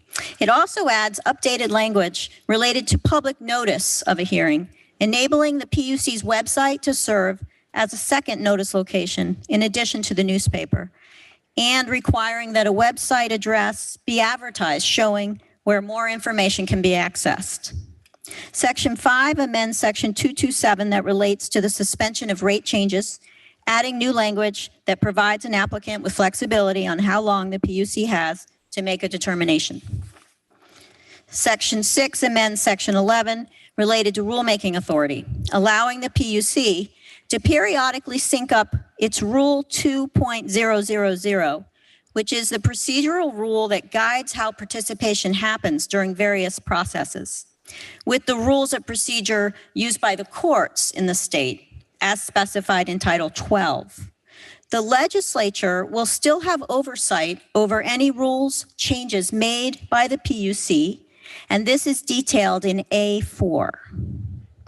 Sections 7 through 9 make related changes in Title 12, the statute that governs the court's rules of procedure, adding in references to the PUC and its general procedural rules as codified in Rule 2.000.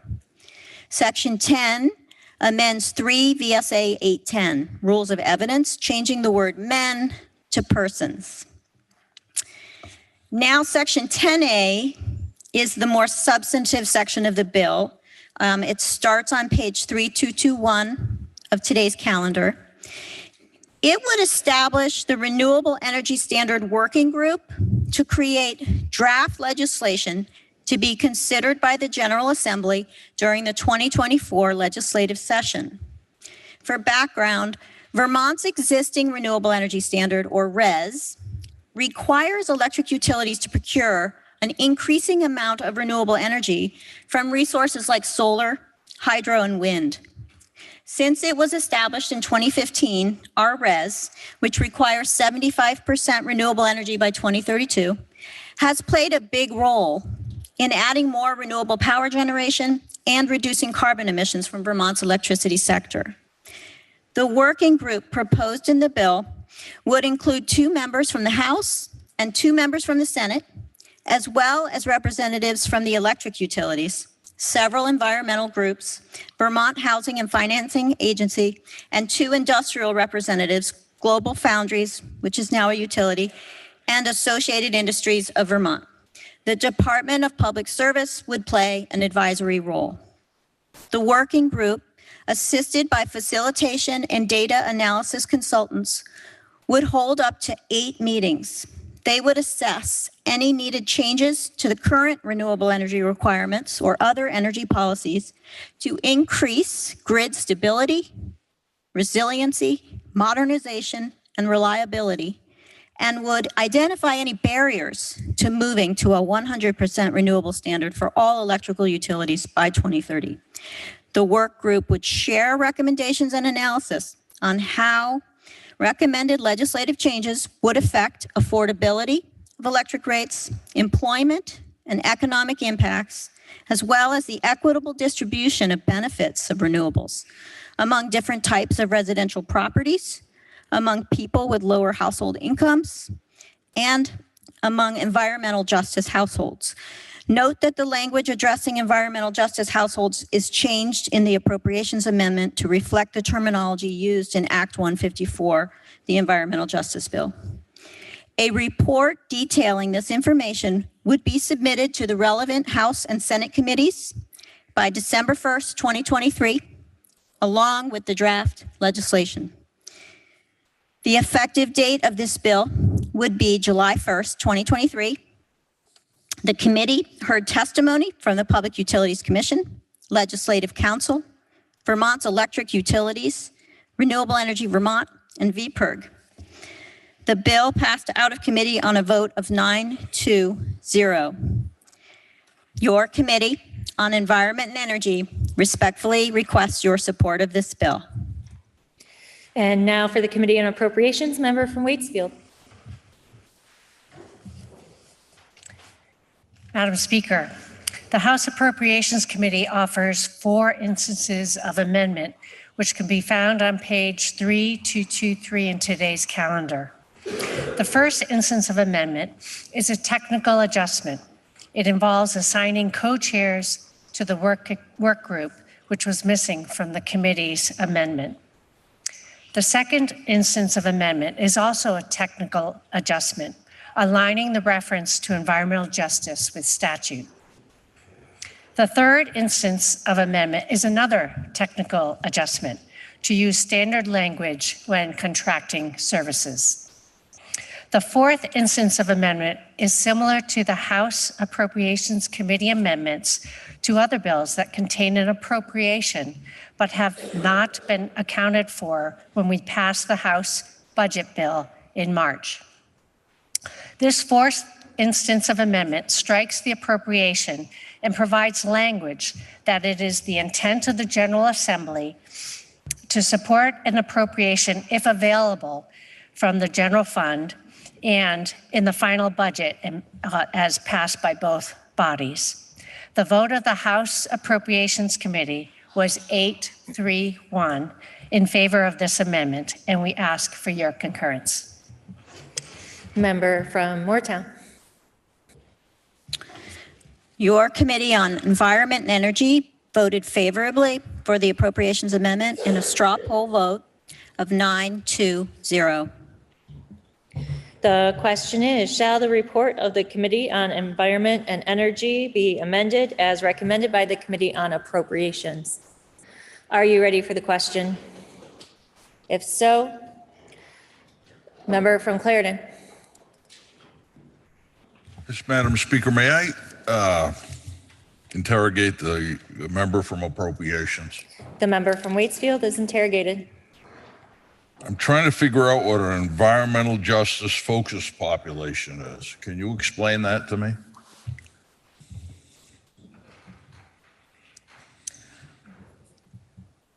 That's the second instance of amendment. You may recall last year, Madam Speaker, that we passed and was signed by the governor S-148. I think it was Act 150, was the Environmental Justice Bill. And it used that term, defined that term in statute, environmental justice focused populations. The term environmental justice, which looks at where we have benefits and costs associated with our decisions that may have an impact on the environment, could have unintended consequences on some communities. The term environmental justice is a term that really requires the population to determine for themselves whether or not they are underserved or would be considered a community or a population that has seen impacts associated with environmental costs. The language that was initially presented to us was lacking that term, focus populations, and thus to align with that statute, we added that amendment upon the recommendation of the Committee on Environment and Energy. Okay. So environmental justice populations live in places that have more pollutants than someone else. Is that kind of fair to say? Madam Speaker, from what I understand from the question, they're asking for me to discuss last year's bill. Okay. I just think things like this divide people and not bring them together. Thank you. The question is, shall the report of the Committee on Environment and Energy be amended as recommended by the Committee on Appropriations? Are you ready for the question? If so, all those in favor, please say aye. Aye. All those opposed, please say nay. The ayes appear to have it. The ayes do have it, and you have amended the report of the Committee on Environment and Energy. Now the question is, shall the House propose to the Senate to amend the bill as recommended by the Committee on Environment and Energy as amended? Are you ready for the question? If so, all those in favor, please say aye. Aye. All those opposed, please say nay. The ayes appear to have it. The ayes do have it, and you have proposed to the Senate to amend the bill. Now the question is, shall the bill be read a third time? Are you ready for that question? If so, all those in favor, please say aye. Aye. All those opposed, please say nay. The ayes appear to have it. The ayes do have it, and third reading is ordered. Next is Senate Bill 115, which is an act relating to miscellaneous agricultural subjects. The bill was referred to the Committee on Agriculture, Food Resiliency, and Forestry, which recommends that the House propose to the Senate to amend the bill as printed in today's calendar. The member from Grand Isle, Representative Levitt, will speak for the committee. And affecting the revenue of the state, the bill was then referred to the Committee on Ways and Means, which recommends that the bill ought to pass in concurrence with the proposal of amendment recommended by the Committee on Agriculture, Food Resiliency, and Forestry. The member from Georgia, Representative Brannigan, will speak for that committee. Please listen to the second reading of the bill. S-115, an act relating to miscellaneous agricultural subjects. Member from Grand Isle. I just want to apologize in advance for the cough. Thank you, Madam Speaker. S-15 is a straightforward miscellaneous agricultural bill that proposes to make several changes and updates to existing agricultural statutes.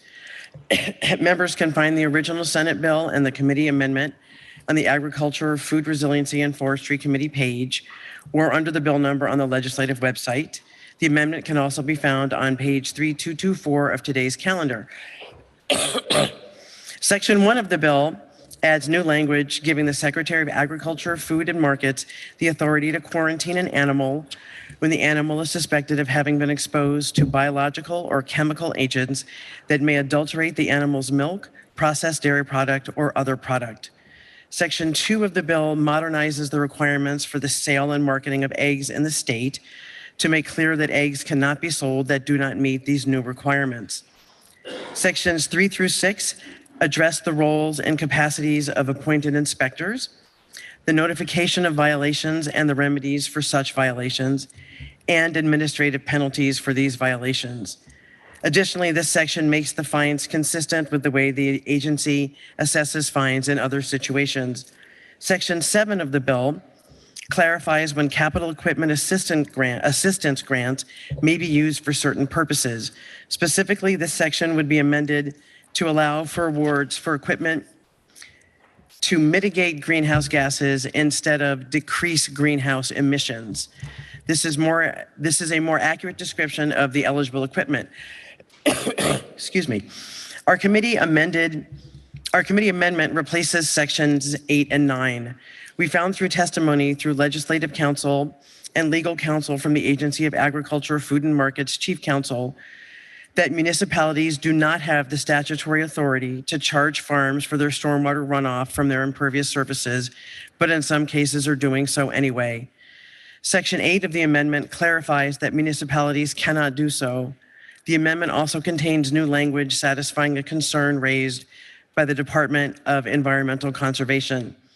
Section 9 states that the clarification contained in Section 8 shall apply prospectively and shall not require a municipality to refund any stormwater fees previously assessed. Section 10 is the effective date, which is July 1st, 2023. We took testimony on S-115 from the following witnesses: Fiscal Analysis, Joint Fiscal Office Commissioner, Department of Environmental Conservation Reporter, Senate Committee on Agriculture, General Counsel, Agency of Agriculture, Food and Markets, Agricultural Products Manager, Food and Safety Consumer Products, Agency of Agriculture, Food and Markets Vice President, Green Mountain Water and Environment Association Director, Public Policy and Advocacy, Association Director, Public Policy and Advocacy, Vermont League of Cities and Towns Manager, Vermont League of Cities and Towns Manager of the Intervale Community Farm, Deputy Chief Counsel, Office of Legislative Counsel, Agriculture, Climate, and Land Use Policy Manager, Agency of Agriculture, Food and Markets Policy Director, Vermont Farm Bureau Stormwater Program Manager, Burlington Public Works Department, Leonine Public Affairs Partners. Our committee vote was 10-0-1, and we ask for the body's support. And now reporting for the Committee on Ways and Means, the member from Georgia. Thanks, Madam Speaker. Based on information provided to us by the Agency of Agriculture, Food and Markets to the Joint Fiscal Office, the fiscal impact of this bill is likely de minimis.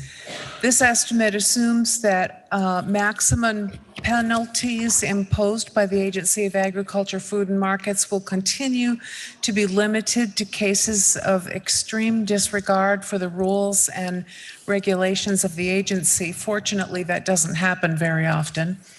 So it's getting later, so I'm ready to answer questions if there are any.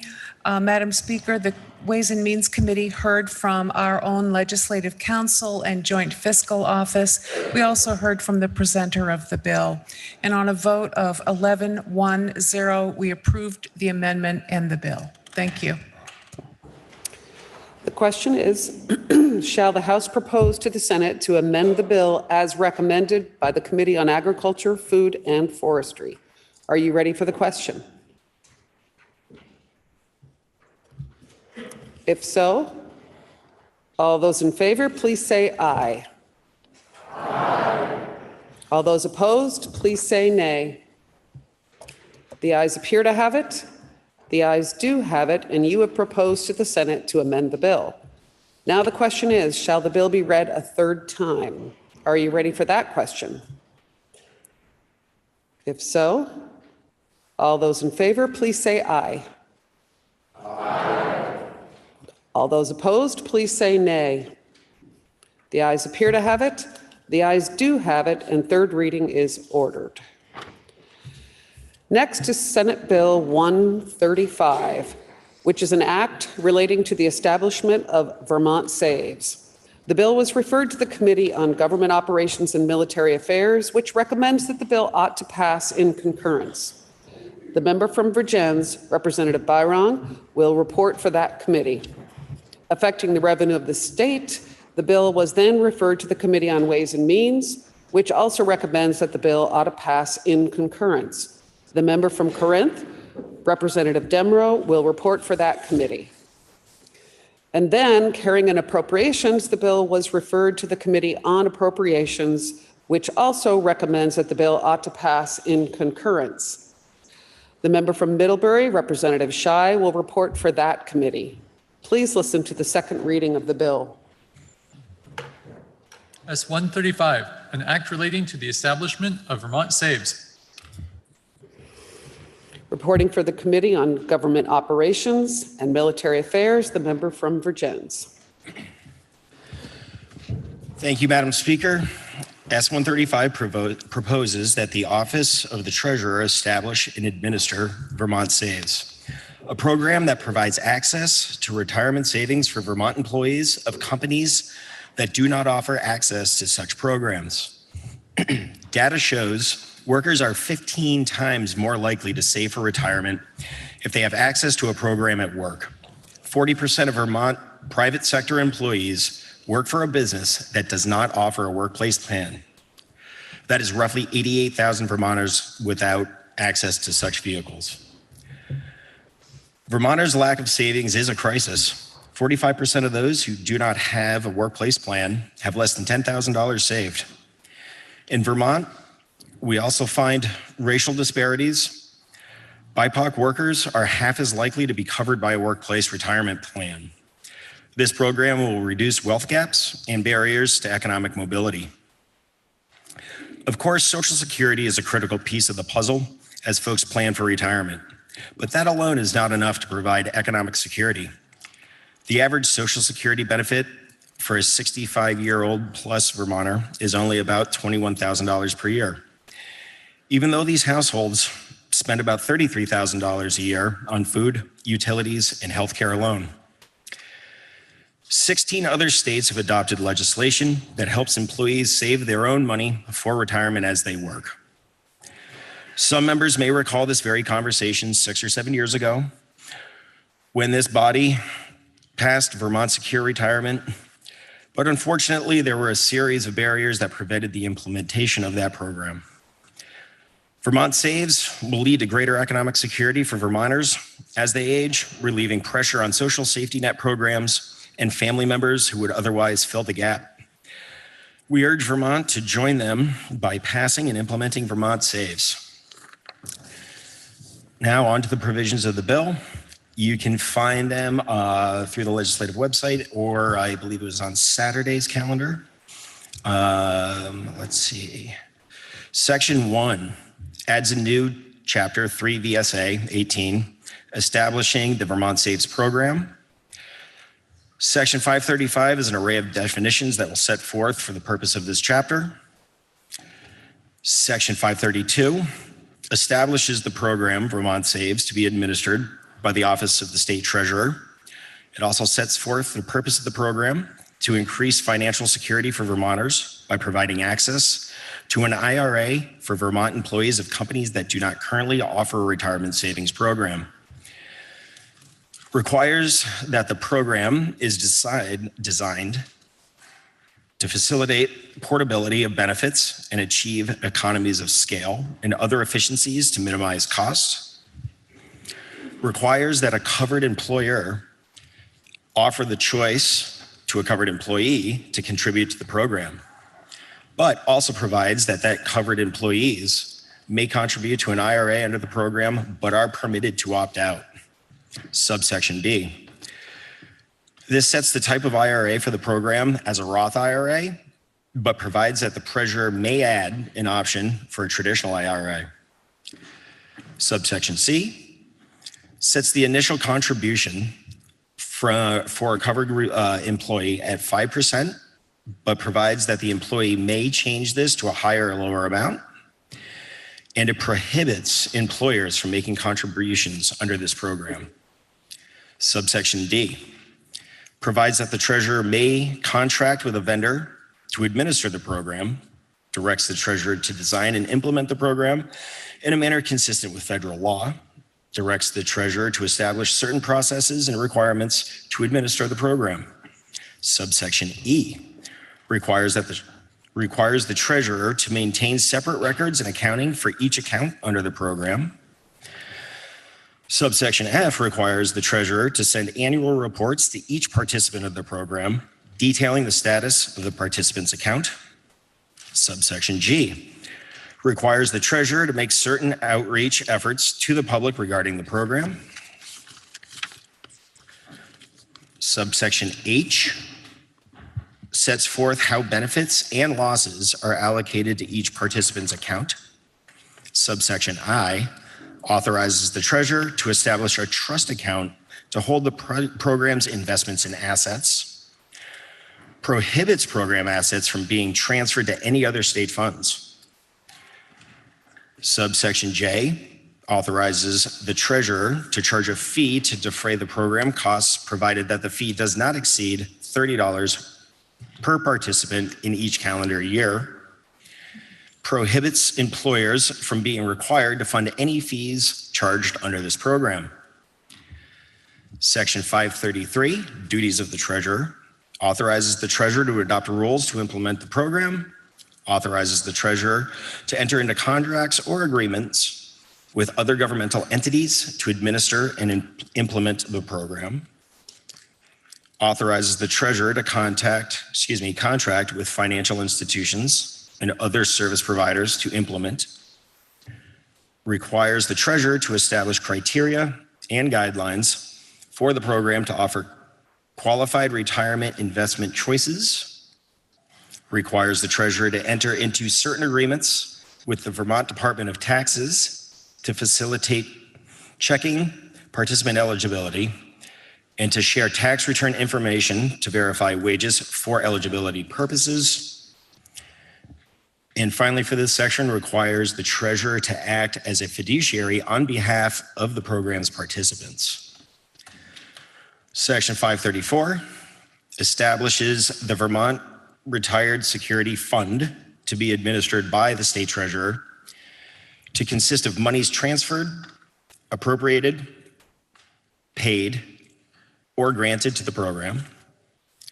Section 535, penalties, sets up a penalty structure for covered employees who fail to enroll, covered employers who fail to enroll covered employees by certain dates, allows the treasurer to adopt a rule on establishing a waiver for the before mentioned penalties. Section 536, liabilities, provides for employers the state protection from liability under the program. Section 537, confidentiality, requires the treasurer to establish policies and procedures regarding the program's participants, personal and confidential information. Section 538, accounting and reports, requires the treasurer to submit an annual report to the governor and the legislature on or before January 15th each year, detailing the activities, operations, receipts, and expenditures of the program. On to Section 2, Vermont Saves implementation. Subsection A directs the treasurer to implement the program subject to an appropriation according to the following schedule. Beginning on July 1, 2025, all covered employers with 25 or more covered employees must enroll. Beginning January 1, 2026, all covered employers with 15 to 24 covered employees will enroll beginning July 1, 2020. I think those dates are actually, 2026. All covered employees with 5 to 14 covered employees will enroll. Subsection B defines covered employer and covered employee for the purposes of the section. Section 3 repeals the Green Mountain Secure Retirement Plan. And finally, effective date, Section 4. This act will take effect on passage. Madam Speaker, your House Committee on Government Operations and Military Affairs took testimony from the Vermont State Treasurer, Office of the State Treasurer, Deputy Treasurer, Office of the State Treasurer, Senator who reported the bill, State Director, AARP, Legislative Council, and your Committee on Government Operations and Military Affairs voted in favor of this on a vote of 11-0-1. And now speaking for the Committee on Ways and Means, member from Corinth.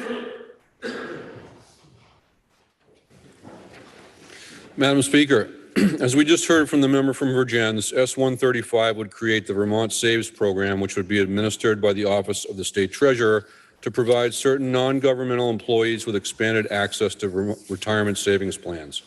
Vermont Saves would provide covered employees with access to an individual retirement account, which would facilitate portability of retirement benefits through withdrawals, rollovers, and direct transfers with economies of scale and other efficiencies to minimize costs. Your Committee on Ways and Means reviewed S-135 as passed by the Senate. There is a fiscal note for the bill that can be found on our committee webpage under the bill section. Under Vermont Saves, an employee's future retirement benefits would be funded by the contributions they make into their IRAs and the investment gains on those contributions. The program is not a defined benefit pension. It would not create any additional retirement liabilities or costs for the general fund beyond an initial appropriation for its establishment. As introduced, S-135 includes a one-time appropriation from the general fund to the Office of the State Treasurer to establish and administer the Vermont Saves Program and authorizes the establishment of 3 permanent exempt positions to administer the program. These positions would initially be funded by the one-time appropriation. Once the program commences, these position costs and other administrative costs would be paid for with revenue from fees charged against participant accounts, not by the state budget or covered employers. S-135 would cap the administrative fee at $30 per year per participant. Your Committee on Ways and Means heard from Vermont State Treasurer, Office of the State Treasurer, a senior fiscal analyst from the Joint Fiscal Office, Legislative Counsel, Office of Legislative Counsel. The committee vote on the bill was 12-0-0, and we ask for the body's support. And now for the Committee on Appropriations, member from Middlebury. Madam Speaker, we thank the House Government Operations Committee for the opportunity to review this bill, and extra thanks to the member from Ways and Means who's essentially given my report. S-135 includes a one-time appropriation of $750,000 from the general fund to the Office of State Treasurer for the purpose of establishing and administering the Vermont Saves program. This money will go towards 3 new permanent exempt positions to administer the program, PR and outreach, professional and legal fees to set up the program, and any other related setup costs. As mentioned, ongoing administrative expenses will be paid for with revenue from small annual fees charged against participant accounts, not by state budget or covered employers.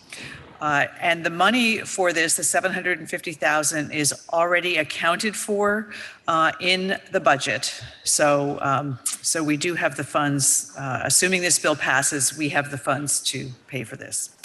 The committee vote on S-135 was 11-0-1, and we hope you will support the committee and this bill by voting yes. Thank you. The question is, shall the bill be read a third time? Are you ready for the question?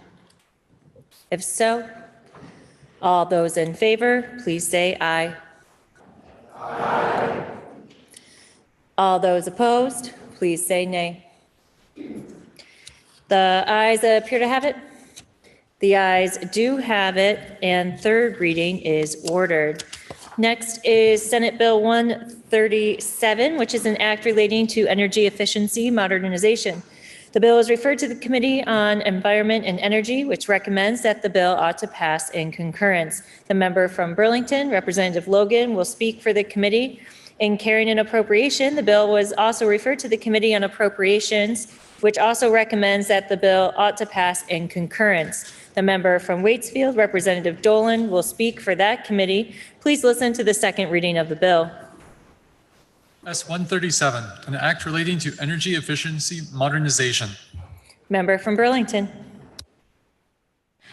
Thank you, Madam Speaker.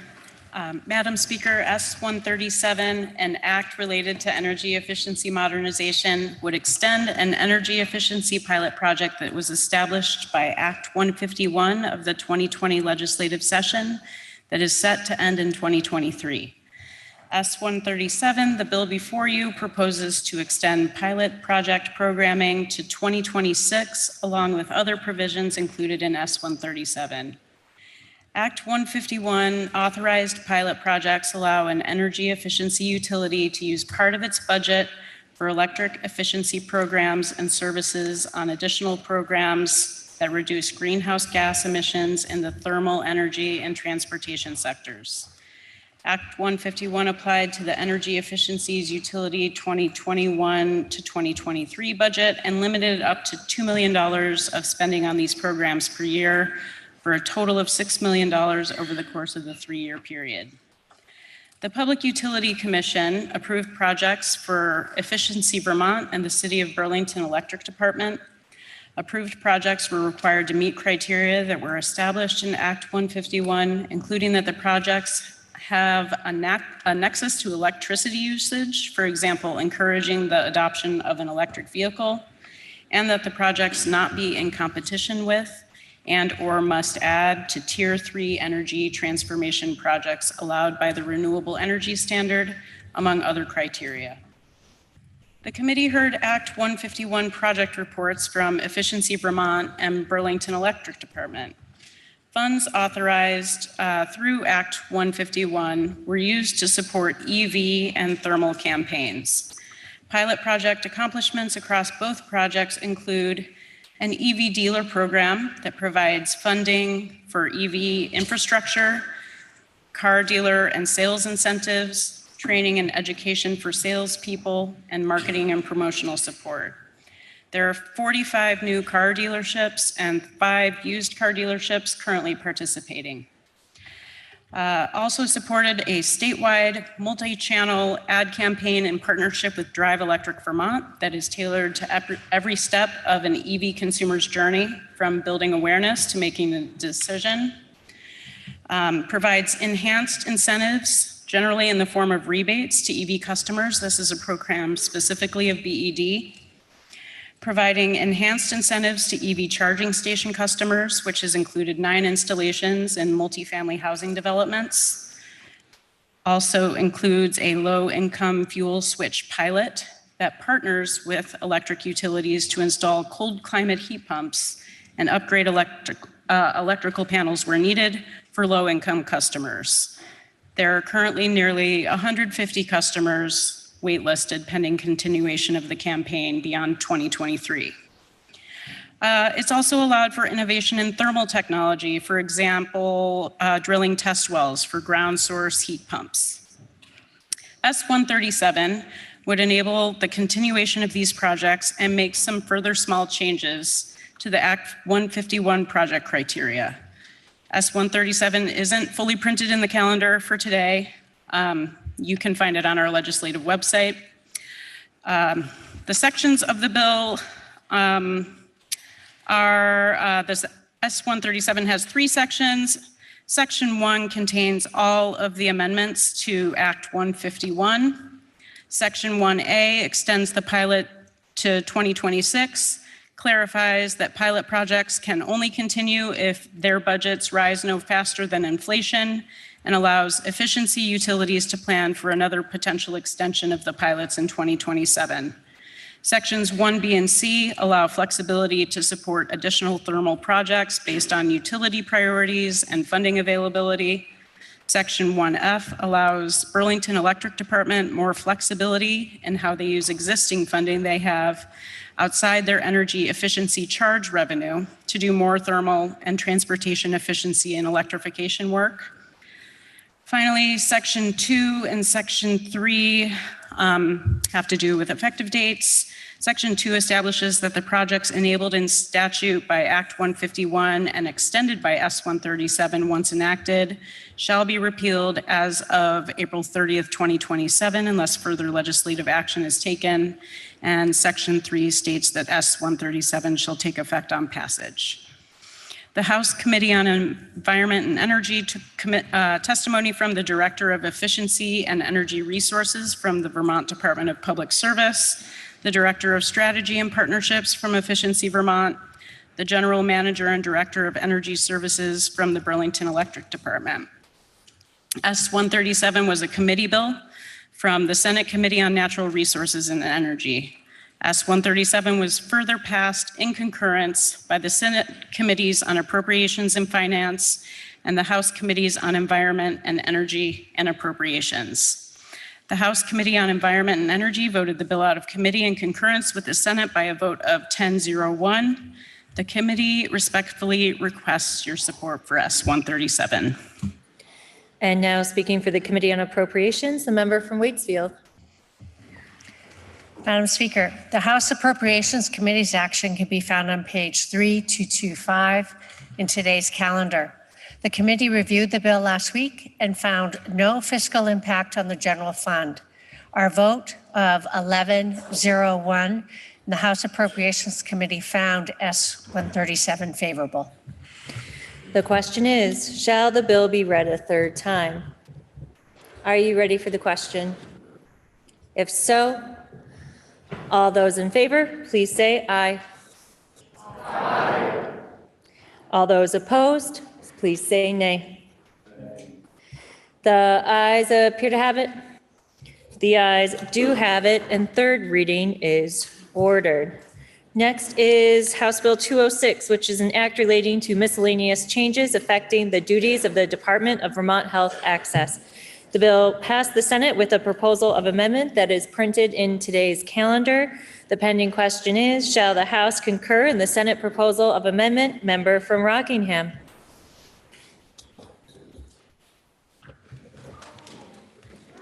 Madam Speaker, H206, an act relating to miscellaneous changes affecting the duties of the Department of Health Access, is the annual housekeeping bill for the Department of Vermont Health Access, or DVHA. It can be found on page 727 on the March 24th, 2023 House Journal. It passed the House on a voice vote on March 28th, 2023, and was referred to the Senate, who considered the same and recommends that the Senate propose to the House that the bill be amended. The Senate amendment can be found on page 3229 of today's House calendar. In the first instance of amendment, strikes out Section 4 in its entirety and inserts a new Section 4. Section 4 required DVHA to collaborate with representatives of Vermont's FQHCs to develop a mutually agreeable alternative payment methodology for Medicaid payments to FQHCs. A progress report was due to the House Committee on Health Care and the Senate Committee of Health and Welfare by December 15th, 2023. The Senate amendment requires the mutually agreeable alternative payment methodology for payments to the FQHCs that is at least equal to the amount that would be paid under the prospective payment system using the principles established under the Benefits Improvement and Protections Act of 2000. It changes the due date of the progress report from December 15th, 2023 to October 15th, 2023 to be submitted to the Joint Fiscal Committee, the House Committee on Health Care, and the Senate Committee on Health and Welfare. The second instance of amendment strikes out Section 5, the effective date, and inserts 5 new sections, Sections 5 through 9. Section 5 requires that by January 15th, 2024, the Director of Healthcare Reform in the Agency of Human Services recommend to the House Committees on Healthcare and Appropriations and the Senate Committees on Health and Welfare, Appropriations, and Finance the amounts that health insurers and Vermont Medicaid should increase the amount of per person, per month payments they make to the Blueprint for Health patient-centered medical homes. The goal is to identify additional resources necessary to deliver and sustain comprehensive primary care services to Vermonters. The agency shall provide an estimate of the state funding that would be needed to support the increase for Medicaid, both with and without federal financial participation. The agency shall also evaluate and report on potential mechanisms for ensuring that all payers are contributing equitably to the Blueprint on behalf of their covered lives in Vermont. Section 6 is a repeal of 18 VSA Section 9473G. This section currently states that pharmacy benefit managers, or PBMs, shall not, 1, require a claim for a drug to include a modifier or supplemental transmission, or both, to indicate that the drug is a 340B drug unless the claim is for payment directly or indirectly by Medicaid, or 2, restrict access to a pharmacy network or adjust reimbursement rates based on a pharmacy's participation in a 340B contract pharmacy arrangement. In current law, this section will sunset effective April 1st, 2024. This amendment proposes to repeal the sunset permanently as of July 1st, 2023, so that 18 VSA Section 9473G remains in statute. Section 7 amends 18 VSA Section 2251. This section addresses this outdated statute, which allows hospitals to file a lien on a patient's accident settlement or judgment for the payment of the patient's medical costs. Under the current statute, the patient may only be left with $500 from the settlement or judgment, with the rest going to the hospital and attorney's fees. Section 7 would prohibit a hospital from filing a lien against a patient that has Medicaid, Medicare, or health insurance. The hospital could still file a lien for any portion of the patient's medical costs that are the patient's financial responsibility, such as deductible or co-insurance payments. Section 7 also caps the hospital lien amount to not more than 1/3 of the patient's net settlement or judgment amount. This language updates the statute to ensure more equitable distribution of a settlement and protects a greater portion of the settlement or judgment for the individual. This proposal came out of a process that led to agreement by all the impacted parties, including hospitals, insurance companies, attorneys for injured Vermonters, and the Office of the Healthcare Advocate. Section 8 expands Act 167 of 2022 to require the Agency of Human Services to engage in transformation planning with at least 4 hospitals to reduce inefficiencies, lower costs, improve population health outcomes, reduce health inequities, increase access to essential services, and maintain sufficient capacity for emergency management.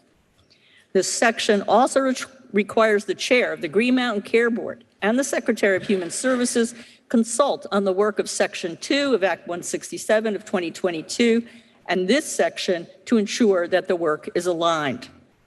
The Agency of Human Services shall update the Senate Committee on Health and Welfare and the House Committee on Health Care on the progress of this work on or before February 15th, 2024. Section 9 is the effective dates. This act shall take effect on July 1st, 2023, except for Section 7, which shall take effect on January 1st, 2024. The July 24 implementation of Section 7 will allow hospitals to update their policies and procedures. The Healthcare Committee voted to concur with the Senate proposal of amendment by a straw poll of 10-0-1, and we respectfully ask the body for your support. The question is, shall the House concur in the Senate proposal of amendment? Are you ready for the question? If so, all those in favor, please say aye. Aye. All those opposed, please say nay. The ayes appear to have it. The ayes do have it, and you have concurred in the Senate proposal of amendment. Next is House Bill 493, which is an act relating to capital construction and state bonding. Member from Springfield. Madam Speaker, I move that we postpone action for one legislative day on H 493. You have heard the motion. Are you ready for the question? If so, all those in favor, please say aye. Aye. All those opposed, please say nay. The ayes appear to have it. The ayes do have it, and you have postponed action on House Bill 493 for one legislative day. Next is House Bill 53, which is an act relating to driver's license suspensions. The bill passed the Senate with a proposal of amendment to the House proposal of amendment to the Senate proposal of amendment that is printed in today's calendar. The pending question is, shall the House concur in the Senate proposal of amendment to the House proposal of amendment to the Senate proposal of amendment? Here we go. Member from Essex Junction. Madam Speaker, your House Judiciary Committee reviewed the amendment offered by the Senate and voted to concur. The amendment from the Senate, listed in today's House calendar, retains all of the language as passed by the House last month and also adds a sunset provision to the marriage fee adjustment. The 2-year sunset provides a clear timeline to review the structure and sustainability of the funding mechanism for the Domestic and Sexual Violence Special Fund. Your House Judiciary Committee is committed to ensuring this conversation continues, and with a straw poll vote of 8-1 voted to concur. Your House Ways and Means Committee also reviewed the amendment and supported on a straw poll vote of 11-1. We appreciate the body's support. The question is, shall the House concur in the Senate proposal of amendment to the House proposal of amendment to the Senate proposal of amendment? Are you ready for the question? If so, all those in favor, please say aye. Aye. All those opposed, please say nay. The ayes appear to have it. The ayes do have it, and you have concurred in the Senate proposal of amendment. Members, that completes the orders of the day. Members, will the House please come to order? We have a bill that was reported out of a committee today that requires referral to a money committee pursuant to House Rule 35A, pending its entry on the notice calendar. Senate Bill 39 is an act relating to compensation and benefits for members of the Vermont General Assembly. Carrying an appropriation, the bill is referred to the Committee on Appropriations. Are there any announcements? Member from Waterbury. Thank you, Madam Speaker. Just a reminder to your General and Housing Committee that we'll be meeting right after we get off the floor. Are there any further announcements? Seeing none. Member from Poultney, can you please offer us a motion to adjourn until Tuesday, May 9th at 10 a.m.? Madam Speaker, I make a motion this body stand in adjournment until Tuesday, May 9th, 2023 at 10 a.m. You have heard the motion. Are you ready for the question? If so, all those in favor, please say aye. Aye. All those opposed, please say nay. The ayes appear to have it. The ayes do have it, and this body stands in adjournment